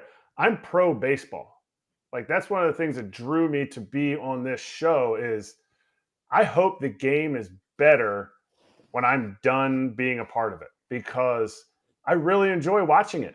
It's not the end all be all, but I really enjoy watching it. And there's some really, really good things we need to see, some really good players that need to be in the playoffs. And teams need to make it so that they're trying, not just trying to make a buck. Yeah, and the Dodgers are about to grow the game like crazy, okay? Yep. By bringing two international legends already, instant legends in Japan on the same team. I think Yamamoto is going to bring the best out of Shohei Otani in terms of his personality too, to have two guys together. You can't tell me it's not going to make him feel more comfortable. He's got someone who speaks his language, who has more personality. I think it's going to be really fun. Will they build off each other? Will they win an MVP and a Cy Young in the same season before they win 2 world championships? Or Cy Young next year for Yamamoto and what is it? The hitter, Jesus Christ, the best MVP? hitter award. MVP? Yeah, well, no, just like Hank Aaron award? No, with the bats? Just Silver Slugger? Slugger, yeah, The thing right behind me every day. Yeah, I'm losing it. The thing that's going to make that difficult, Kratz, is that when Otani starts pitching again in 2025, right? So you're saying Yamamoto would have to be the best pitcher, and then Otani wins MVP. I don't think Otani ever wins a Cy Young. Okay. He's never up in that category for me. Yeah, it's a good point. All right, let me ask you this on the villain side of things, because I think this is good for our sport better than any other sport, and I'll tell you why in a second. So this was in response to Fabian Ardia, who covers the Dodgers, about the Yamamoto signing and the $1 billion offseason for the Dodgers. Evan Drellick said, in my opinion, baseball sells theater and super teams, and villains rile the blood and create narratives to follow. So the spending is good for baseball, and the Dodgers are good for baseball. And the fact that you talk about them and may hate them is exactly why it's good for baseball. I will pile on and not only agree with that, but I will say that baseball having this kind of edge of villains and super teams is more helpful because the villains and super teams can be slayed much more easily in baseball than they can in basketball. You have 2 or 3 superstars in basketball, you are going to go a long way if those dudes are healthy, right? We've seen that for years. The dominance of the Warriors, the dominance of teams that LeBron's been a part of. We don't get that in baseball. We haven't even had back-to-back freaking champs since the Yankees 1 billion years ago. It's like a quarter century ago at this point where we've seen a dominant dynasty team like that winning consistently year after year. The Giants had the every other year action going on. But we don't really have that for the most part, which I think is cool. And if you think the Dodgers are about to rattle off 4 titles in a row, you have not been watching baseball. Nope, not going to happen. That's not how it works. And I get it. Todd put his $1,000 down on the plus 400 BetMGM odds for the Dodgers to win, but that's not how it works. That's not how it's going to work. The Dodgers have set themselves up really well. I get that. They have 4 of the top 5 best players in the game. I don't think Yamamoto's up there yet. He has to prove it. and I could eat my words, but all I'm saying that like to win the World Series is really, really, really tough. And based on the other sports, baseball has the most amount of winners in the last 20 years of any of the major sports. So other sports, there's less parity. And baseball has a lot of parity because of how the fact that you can take down a giant. You can advertise the, David versus Goliath. But, it's not bad if the Yankees play the Dodgers this year in the World Series. It's not a bad thing for baseball. It's not like it happens every year. People act like that happens every year. That would be awesome. It doesn't happen. No. Right? The closest we were No. was 2017 when Todd Father's Yankees could have played the Dodgers in the World Series, and that might be part of an upcoming Legends territory. So keep a lookout for that. But in the meantime, we're ready to go with our next guest on FT Live. Let's bring in rookie sensation, World Series champ, who I think pulled over, special for us, Evan Carter, joining us right now on FT Live. How you doing, Evan? Doing great. How are you all? I'm good. Did you pull over? So I actually was in a meeting already, so I was just in the parking lot. So not pulled over, but we're in a parking lot.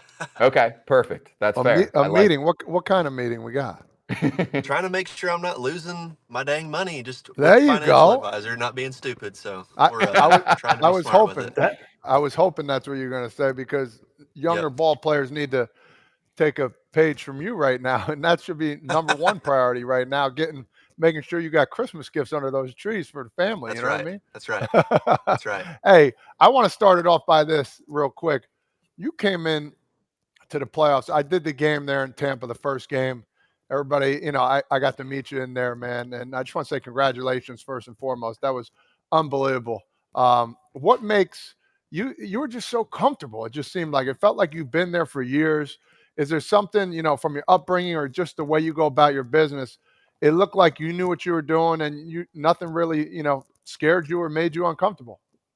Thank you. I appreciate that. I think that a lot of that kind of comes a credit to just the people who I was around, the teammates that I've had, the managers throughout the minor leagues, and then, once I made it to the big leagues, just gosh, the way the locker room accepted me in, made me feel comfortable. It's a big credit to them. I mean, they could have made me feel, out of place, and they didn't. And so making me feel comfortable and making me feel welcome to play the way that I always had was a big thing for me. So that really helped a lot. Was that for real? Like, you looked calm, you played calm. How were you feeling on the inside? Were there some bubble guts? Did you get some runs to the porta potty there?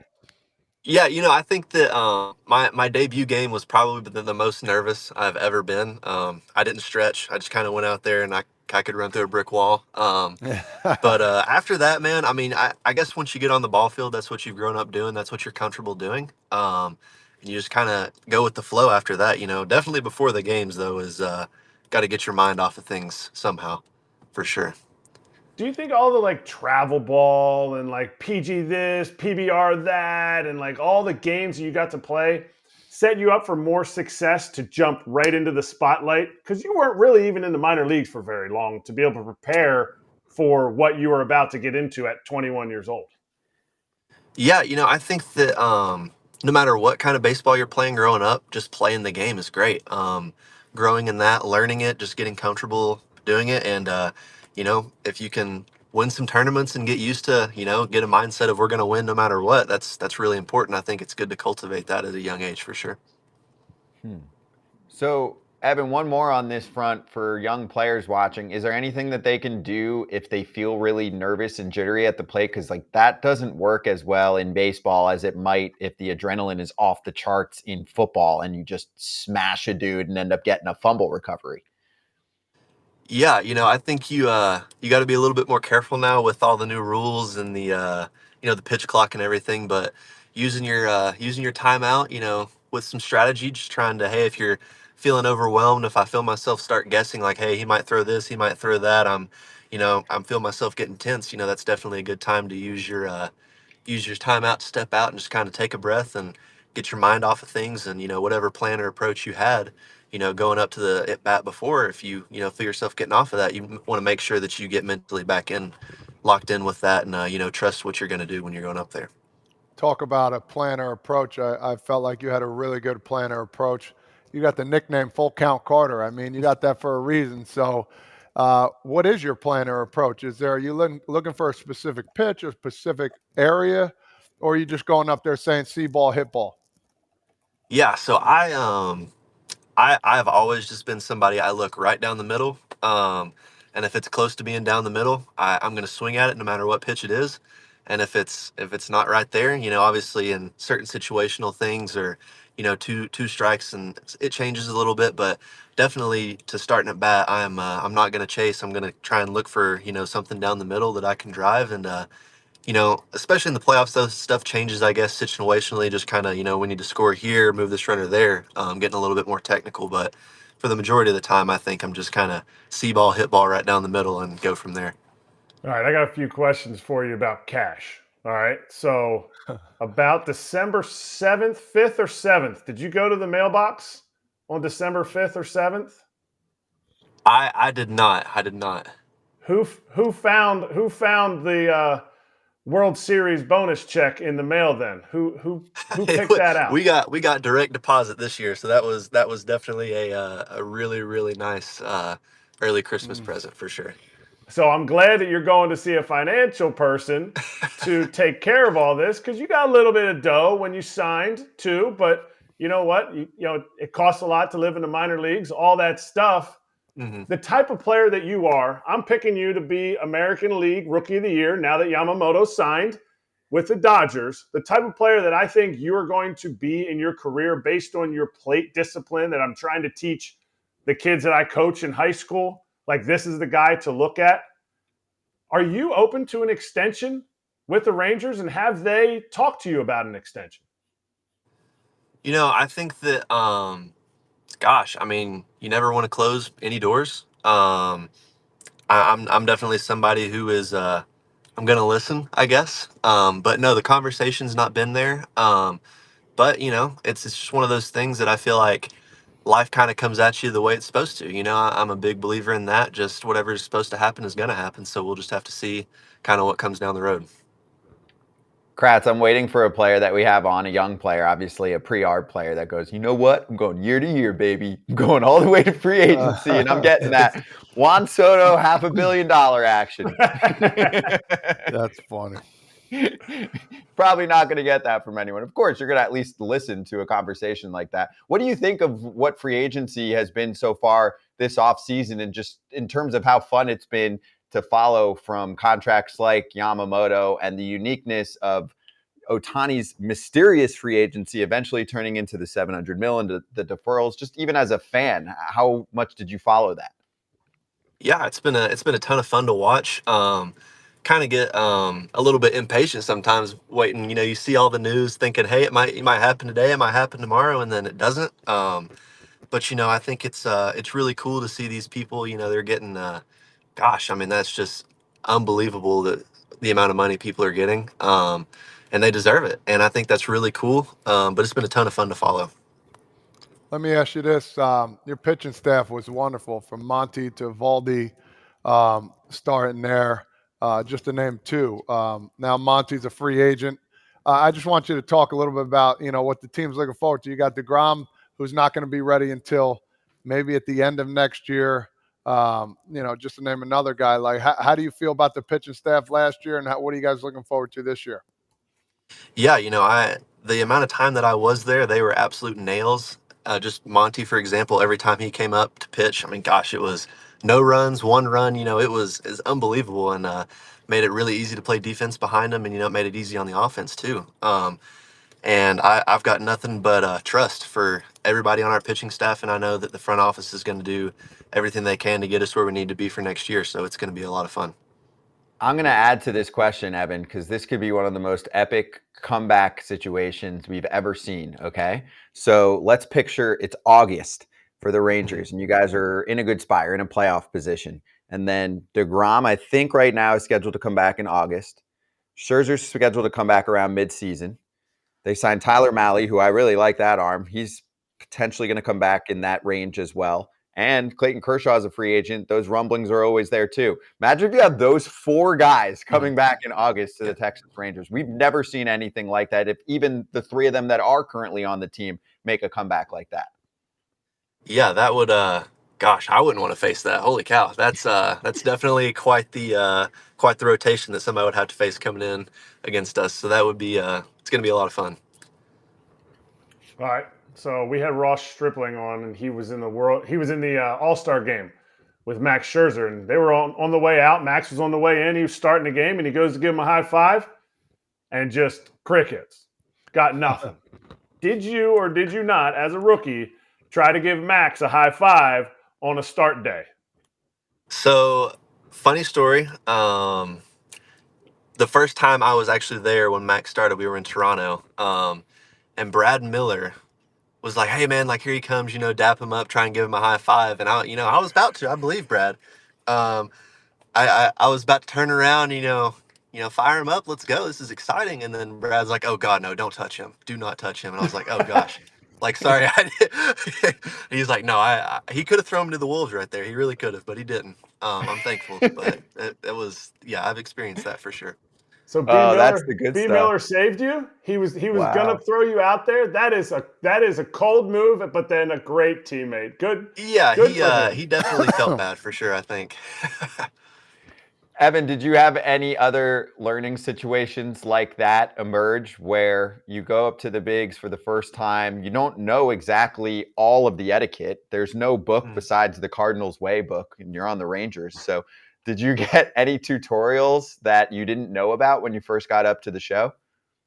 I think that there was a couple young guys on there, like Josh Young and Josh Smith, and all of them were really good to me as far as just kind of pointing me in the right direction. And then a lot of older guys like Brad who just were really nice about things. They'd give you a hard time, but at the same time, they're great people and they're great to me. And gosh, it's just, I think that's what made our clubhouse so good this year is you just got a good mix of young guys and veterans who were kind of all there for the same purpose. I mean, there was definitely their fair share of dress ups and doing some fun stuff, but it definitely, I didn't feel out of place at any time by any means.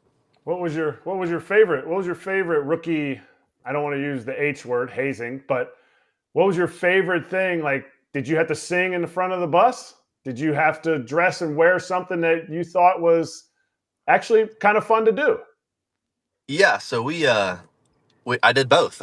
We dressed up in I Love Canada stuff, some all denim, some jean shorts and some jean jackets going up to Toronto, decked out. I had to sing on the front of the bus, all by myself, no music, the whole 9 yards. It was, you hate it in the moment, but it's definitely a lot of fun. All right, I want to get to some partying. So it's crazy. You haven't been up to the bigs for that long, and then you get to celebrate quite a bit. I mean, getting into the playoffs, round by round, celebrating with your teammates. How much fun was that? And I'm sure you've seen it on TV and on social media quite often growing up. Was it everything you imagined it to be, to pop bottles with big leaguers after winning what eventually became your childhood dream? Yeah, it's one of those things you never really know what to expect. And then when it happens, it's so much fun. I mean, that's what you dream for. That, just like you said, I mean, that's literally what you've put so much time and effort in for your entire life to be able to get to those moments, and then you get to celebrate it. And those are once in a lifetime up until that point. Hopefully there's going to be many more to come, but definitely first experiences that you don't want to, lose the memory of. So that was, it's definitely something you're never going to forget. I'm glad you turned 21 so you could legally pop bottles. That's right. So That's right. I didn't want to get anybody arrested on the Rangers. Have you looked online for any possible like Rangers ring design, or is that something that you're just worried about your bonus check and not what the ring is going to look like? Shoot, I got to just make sure I send in the right size. And I'll be happy to get surprised whenever it shows up. It's going to be great. Hey, go ahead. Todd. No, I was going to say, are you a football fan at all, NFL? Yeah, I do watch. Yeah. Oh, who's your favorite team? So I am more of a player follower. So I really like Oregon, the college. So anybody that comes out of Oregon is kind of who I keep up with. So Justin Herbert is kind of my guy. We're seeing it rough right now, but that's okay. That's Yeah. okay. So the reason I'm asking, you played under Coach Sean Witten. He's a brother of Cowboys legends, Jason Witten, huh? Yep. So Yep, that's right. Yep. no Cowboy fan then. So I think that was just more whenever Jason Witten was there, the whole town was on the train with him. But now that he's gone, I think that we may be out of it a little bit. There you But go. yeah, it's definitely a football town for sure. That's pretty cool, man. That must have been exciting. All right, so For sure. we have a nice visual. You might want to at least put shades on for this. But you said you're a fan of individuals. So what about this guy who unfortunately won't be your teammate this coming season? Austin Hedges left Texas for the big bucks in Cleveland. But did you get a visual of this at some point during your celebrating? Oh yeah, that is that's the heart of the party right there, heart of a clubhouse, man. He was unbelievable. Wow. That is some visual there. Did you do anything, by the way, aside from the celebrating with teammates like Hedgie? Did you do anything with the fam or friends, like some epic dinner or something like that? Because I don't know. I mean, you tell me, you're 21 years old. You're excited to just get up to the bigs, then to have this success, then the success in the playoffs, then you win a World Series. I'm sure Todd Father can tell you, like, Todd didn't win a World Series, right? Like, you could tell him, like, you got this in your first year. Is it hard to grasp what just went down here and to celebrate it correctly? Oh gosh, yeah. I feel kind of spoiled just because, like we said, I mean, Brad Miller, for example. I know I keep bringing him up, but like, you don't really people go their whole careers without even you might get to the Yep. playoffs once, and it's just I feel a little bit spoiled, but at the same time, it's just I think it's really exciting to be on a team that is hopefully going to be able to do that for the next several years. And as far as celebrating and stuff, I think it was really fun. We went out as a team. And just hung out the night after. It was a lot of fun. It's really cool. That is fun. If you don't win another World Series, A, would you be shocked?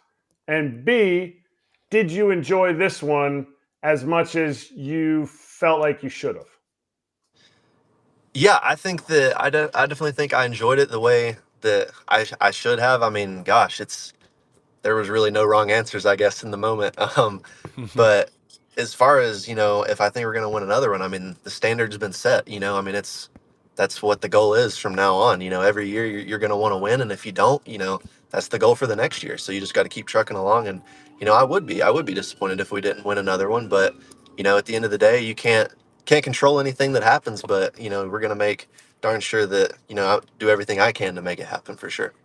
And hey, the Rangers have this blend going right now. So they had some down times, which obviously you weren't really a part of, but you at least got to hear about and got to witness in terms of the big league ball club just not having success after a nice run of success. But it had been about 10 years, right? Since we talk about them being one freaking strike away from winning a World Series championship, which I'm sure you had heard of. So they did a nice job developing prospects like yourself. And I think there are quite a few pitchers coming along the way on the young side for the Texas Rangers this year as well. But they also spent money in free agency with guys like Marcus Semien and Corey Seager. So Cal Raleigh spoke about your team after the Mariners were bounced from the regular season and kind of said, I'm paraphrasing, that he was jealous that the Rangers kind of did it all. And the Mariners had gone through this low point. They built up a really nice young core, but they haven't really gone for it to supplement their team with free agents and veterans like that. So just piling on here to how appreciative you are to be a part of this franchise now, probably for years to come, that does both, because that's unique also in the game. Yeah, just like what you said, I think the combination of having some veteran guys like Marcus and Corey that really set the tone and kind of, be like, hey, this is, Corey's won before. This is how you do it. This is what winning cultures look like. And then having talented young guys come up to be able to not necessarily mold to that, but learn from that and be able to say, hey, like I'm gonna get behind this guy who's been there and done that. And, then you just kind of get the train rolling after that. And I think that's a really good formula that CY's put together and the whole front office. So, it is. It's really exciting to be in an organization like that. Who talks more, Semien or Seager? I think Semien would talk more. I think Corey is more of a lead by example type of person, and I think both are really, really valuable. All right, so your leader, the leader of the team, the manager, you get called up. Do you ever catch yourself staring at Bochy and being like, golly, that is a huge head? I wonder what that hat would look like. Did you try Bochy's hat on at any point? And will you be more comfortable to try it on next year if you haven't? I haven't tried it on. No, that hat is something of legends. So it starts with an 8. I don't know anybody's head that's fitting that. But no, Starts with an 8. I haven't tried to try it on. No. You need to, and I'm not sure if you're real like social media savvy or anything, but you need to take that thing, put it on. I think it's an 8.25, but I'm not 100% sure. So it's not just an 8. That's like Kevin Mensch style. Kevin Mensch is an 8. Like it's Former an Ranger. 8.25. But does anybody do a good Bochy impersonation? Like a real like, hey, well, Evan, I'm gonna get you to come out and just try your best, and everything is gonna be great. Does anybody do a good Bochy impersonation? I think that Travis Jankowski and Brad Miller are kind of our go-to impersonators on the team. Those are 2 really good ones. Hey, Evan, you're a car guy, right? Yeah. So give me the lowdown, because I'm not. I don't have much info there. So like, tell me what you like. Tell me if you have a dream car that maybe the playoff share goes to. If not, something that you look forward to in the future. Yeah, I think that cars are expensive. And so for now, we're nothing's on the radar. But as far as a dream car goes, the Porsche 911, which Nate Lowe does have, he has my dream car. Would be what I would want. But that is definitely not in the sights right now, I don't think. Not after the meeting. Not after the meeting you just had. That guy, No. whoever that guy or girl that just met with you, does not want to hear the words cars. Does not want to hear your what are your hobbies? Do you like to fish? Do you like to golf? We can set aside a little bit of money for your golfing and fishing, not your Porsche 911 or your or your 6-seated C-Class, whatever you want. Yeah. Gosh. Did you get to drive it though? So he kept telling me that I could, and I would be scared to death to get in that thing and drive somebody else's car. And if somebody hit me or I would not get caught behind the wheel of somebody else's car like that, I don't think. But it is beautiful to look at.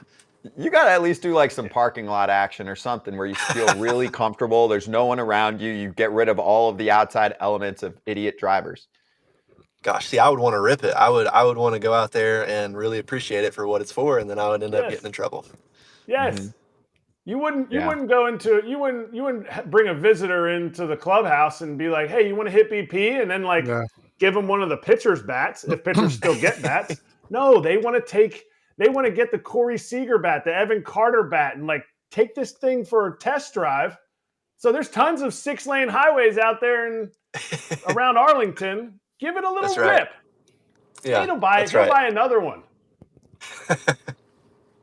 You're full count Carter. You had a 900 plus OPS in the postseason. Come on.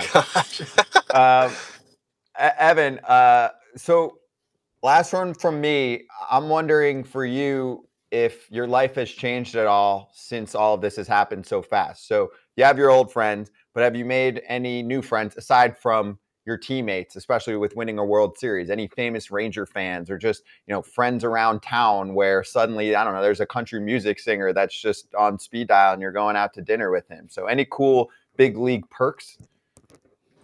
I don't think that as far as going out to eat with people or anything like that, I haven't done that, but it has been really cool to just have some people that reach out and, tell you congratulations and things like that. It's really cool, especially in the Dallas area, how many people support sports in that area. And it's one of those things that you want to keep it as a proud place to be there. I want the whole area and the whole community to be proud of the baseball team and kind of what we're bringing to the table. So hopefully we can keep it going next year.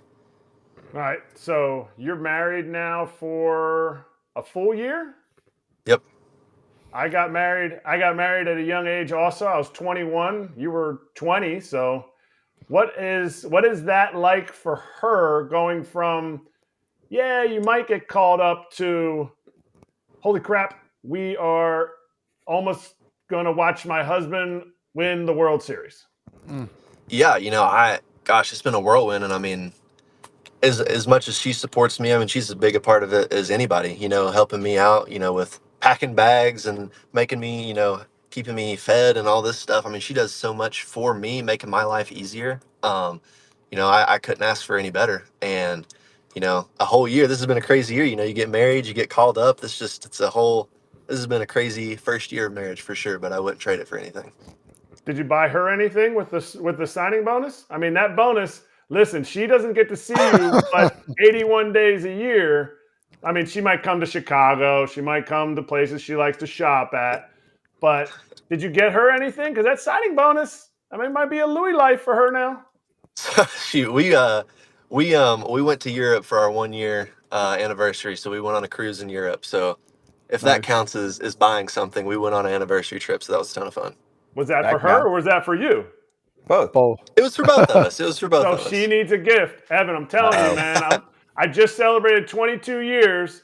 She needs a gift. Don't do it. I'm not saying make it big. I'm saying she needs something that's like, my Evan got me this. Blame it on the financial guy. I got you. Yeah, there we go.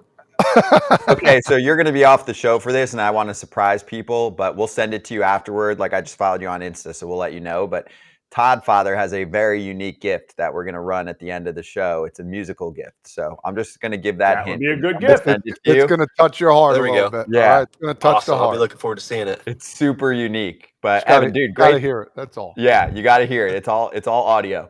Evan, Nice. Great to have you on, dude. Awesome to make your FT Live debut here. Hope you enjoyed it, and congratulations on a great first few months, really, in the bigs. And we'll see you in spring training, man. Enjoy the offseason. Awesome. Thank you all. I really appreciate it. Carter, Thank you. Happy holidays. Are you still? Did we cut him off? Are you still there? What? He's there. I'm still here. Still here. Okay. You need to text Brad Miller and a Christmas gift. Tell him you were just on a show with the guy that poured milk on him, but tell him to tell you the story about pouring the milk on him, okay? I think he's already told me the story of you pouring milk on him, actually. So I can't give the story away because I've been trying to get him on the show Okay. to talk about it, and he has ghosted me because we have to get on the show to talk about the time that we took care of his issue with the milk. Yeah, no, he brought it up because whenever I got my first hit, they poured a whole bunch of stuff on me through the shopping cart, through the dugout, or through the locker room. So, yeah. No The doubt. lactose assassin. All right, we'll get him at some point. Thanks, Evan. Cheers, man. We'll talk soon. Awesome. Y'all have a good one. You too. Rookie Evan Carter with us on FT Live. That was fun. I'm not even going to ask Kratz about that because I would like to get Brad Miller on. And you know what? I feel like this show has enough street cred at this point that we can get Brad Miller on the show.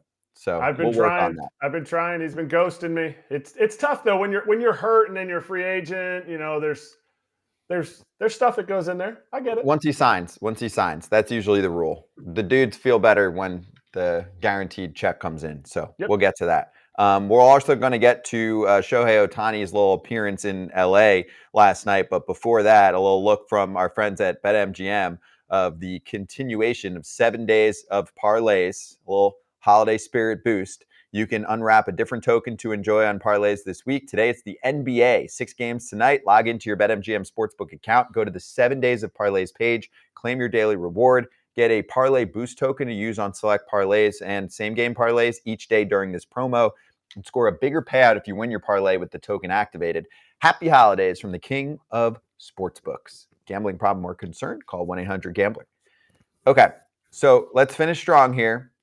We're going to do slap hands and run a couple things, including a little thought from Adam Jones and a Shohei Otani appearance in Los Angeles. So let's slap.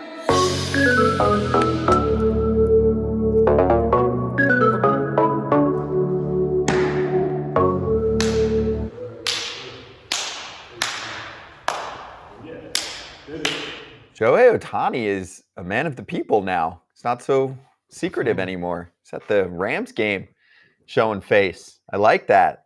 They gave him a little Otani jersey, and then it was cool later when Yamamoto signed, and you saw the post from the Rams showing the Yamamoto jersey too, and some people thought Yamamoto was going to go to the game. Apparently he was on the guest list, but he didn't go. But there it is. Hey, he's only making $2 million. He needs to get those tickets comped for sure. Hey, he'll fill that jersey out too. That's a monster jersey for a monster man. Have you guys seen him up close? Yeah. Yes, I played at first against base. He is a big dude. Massive, like this, like a V cut. Just, They always talk about dudes that run, like everyone talks about Bo Jackson and Ricky Henderson. You could hear them running. Shohei was like that. You just heard this like you could hear him coming down the line. I think Matt Stafford couldn't believe how big he was too. Yep. And how much money he deferred so that he could bring friends. Smart man. To his He's like, damn, little I super should have done team. that too. Yeah. Hey, we see it in the NFL a lot, don't we? Don't quarterbacks do that where they kind of mess around with the money so that they can bring some other guys on? They get it in signing bonuses, so they bring on more. Yeah, Tom Brady was doing the same thing Shohei's doing. He can bring so much outside sourced money. It's like, why would I? If I want to win 19 world championships, why do I not just defer it and signing bonus and manipulate things? For Otani, it's perfect sense. You make money now and you make money later, and you save that money that can be used to win now and make you even more money later, because if you're a legend and you win championships, it all adds up. And it all equals $45. That's true. For a Dodger dog, according to Adam Jones. I will say this, and we didn't have time to get to it with Ken, but he's talked about this before. Just because your team spends a lot of money does not mean that they are going to charge you the world for everything. Now, ticketing has to do with supply and demand, okay? And yes, if season tickets sell out and you've got to try and find a seat on a secondary ticket market and the demand is high, it is going to be difficult to find seats at an affordable price. But there is not a direct correlation, even though sometimes owners will try and throw that out there as an excuse. Like I think John Angelos was like, if you want me to sign anybody like Gunnar Henderson or Adley Rutschman, I'm going to have to raise ticket prices. That is not how it works, okay? There are smarter people than me that have explained this before, but do not use that as an excuse. I just want to make sure that that's out there as well. So we can get into that more in the new year with some people that can do it better, but some people are just like, it's going to be $1,000 to be able to do anything. Well, yeah, the demand is going to be high when a team is good, regardless of what the spending looks like. But that is not the direct correlation. You want me to give you some examples? The New York Mets had the highest payroll last year. You want to get into a Mets game in September? They weren't a playoff team. You could get in there really easily. Same thing with even the Red Sox, who didn't spend as much as the Mets, but still were, a higher spending team than most. And what did we talk about for Yankees Mets at the end of the year? $1 seats or whatever in Fenway. Didn't we talk to someone about that? Yep. They were just do your homework on that. Okay. $1 to get in at the end of last season. You go to a Rays game, you'll pay X amount. You'll pay 2X when the Yankees or Red Sox are in town. Correct. Like that's not because the Rays spent more to play against them.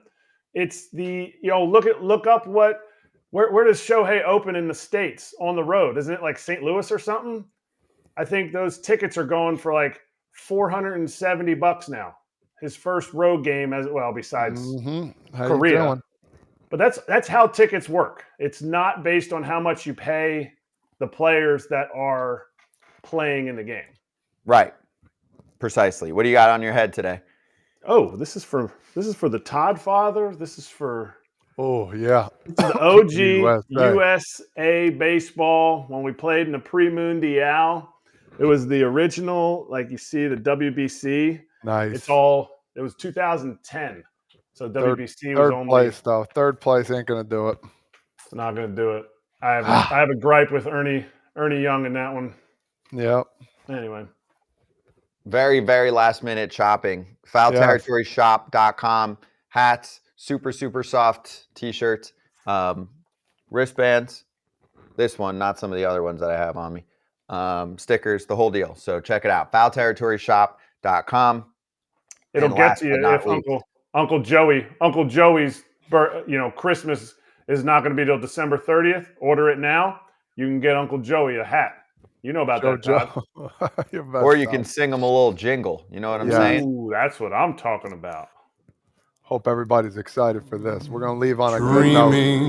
My first single coming out right now. Eric Wald, Patty Wheeler, and Matty Grant. Thank you for making my first single come true. What a freaking first season of FT Live. We're going to ride this out to the finish line. Next week, we won't be live. We'll have plenty of content for you. It's the only week off for the entire year because most of baseball shuts down. Of course, probably 20 free agents will sign. But this is Todd Frazier on the mic right now. Exactly. To take us out. Happy holidays. Happy New Year, everyone. Happy holidays, I guys. feel like I need to start a fire. Here we go. Not to burn your... Todd, that is delicious. Thank you. Yeah, that was You just are the like- start of it. You're like the Frank Sinatra of Tom's River. Hey, Jersey, I take after another Jersey guy, baby. Let's go.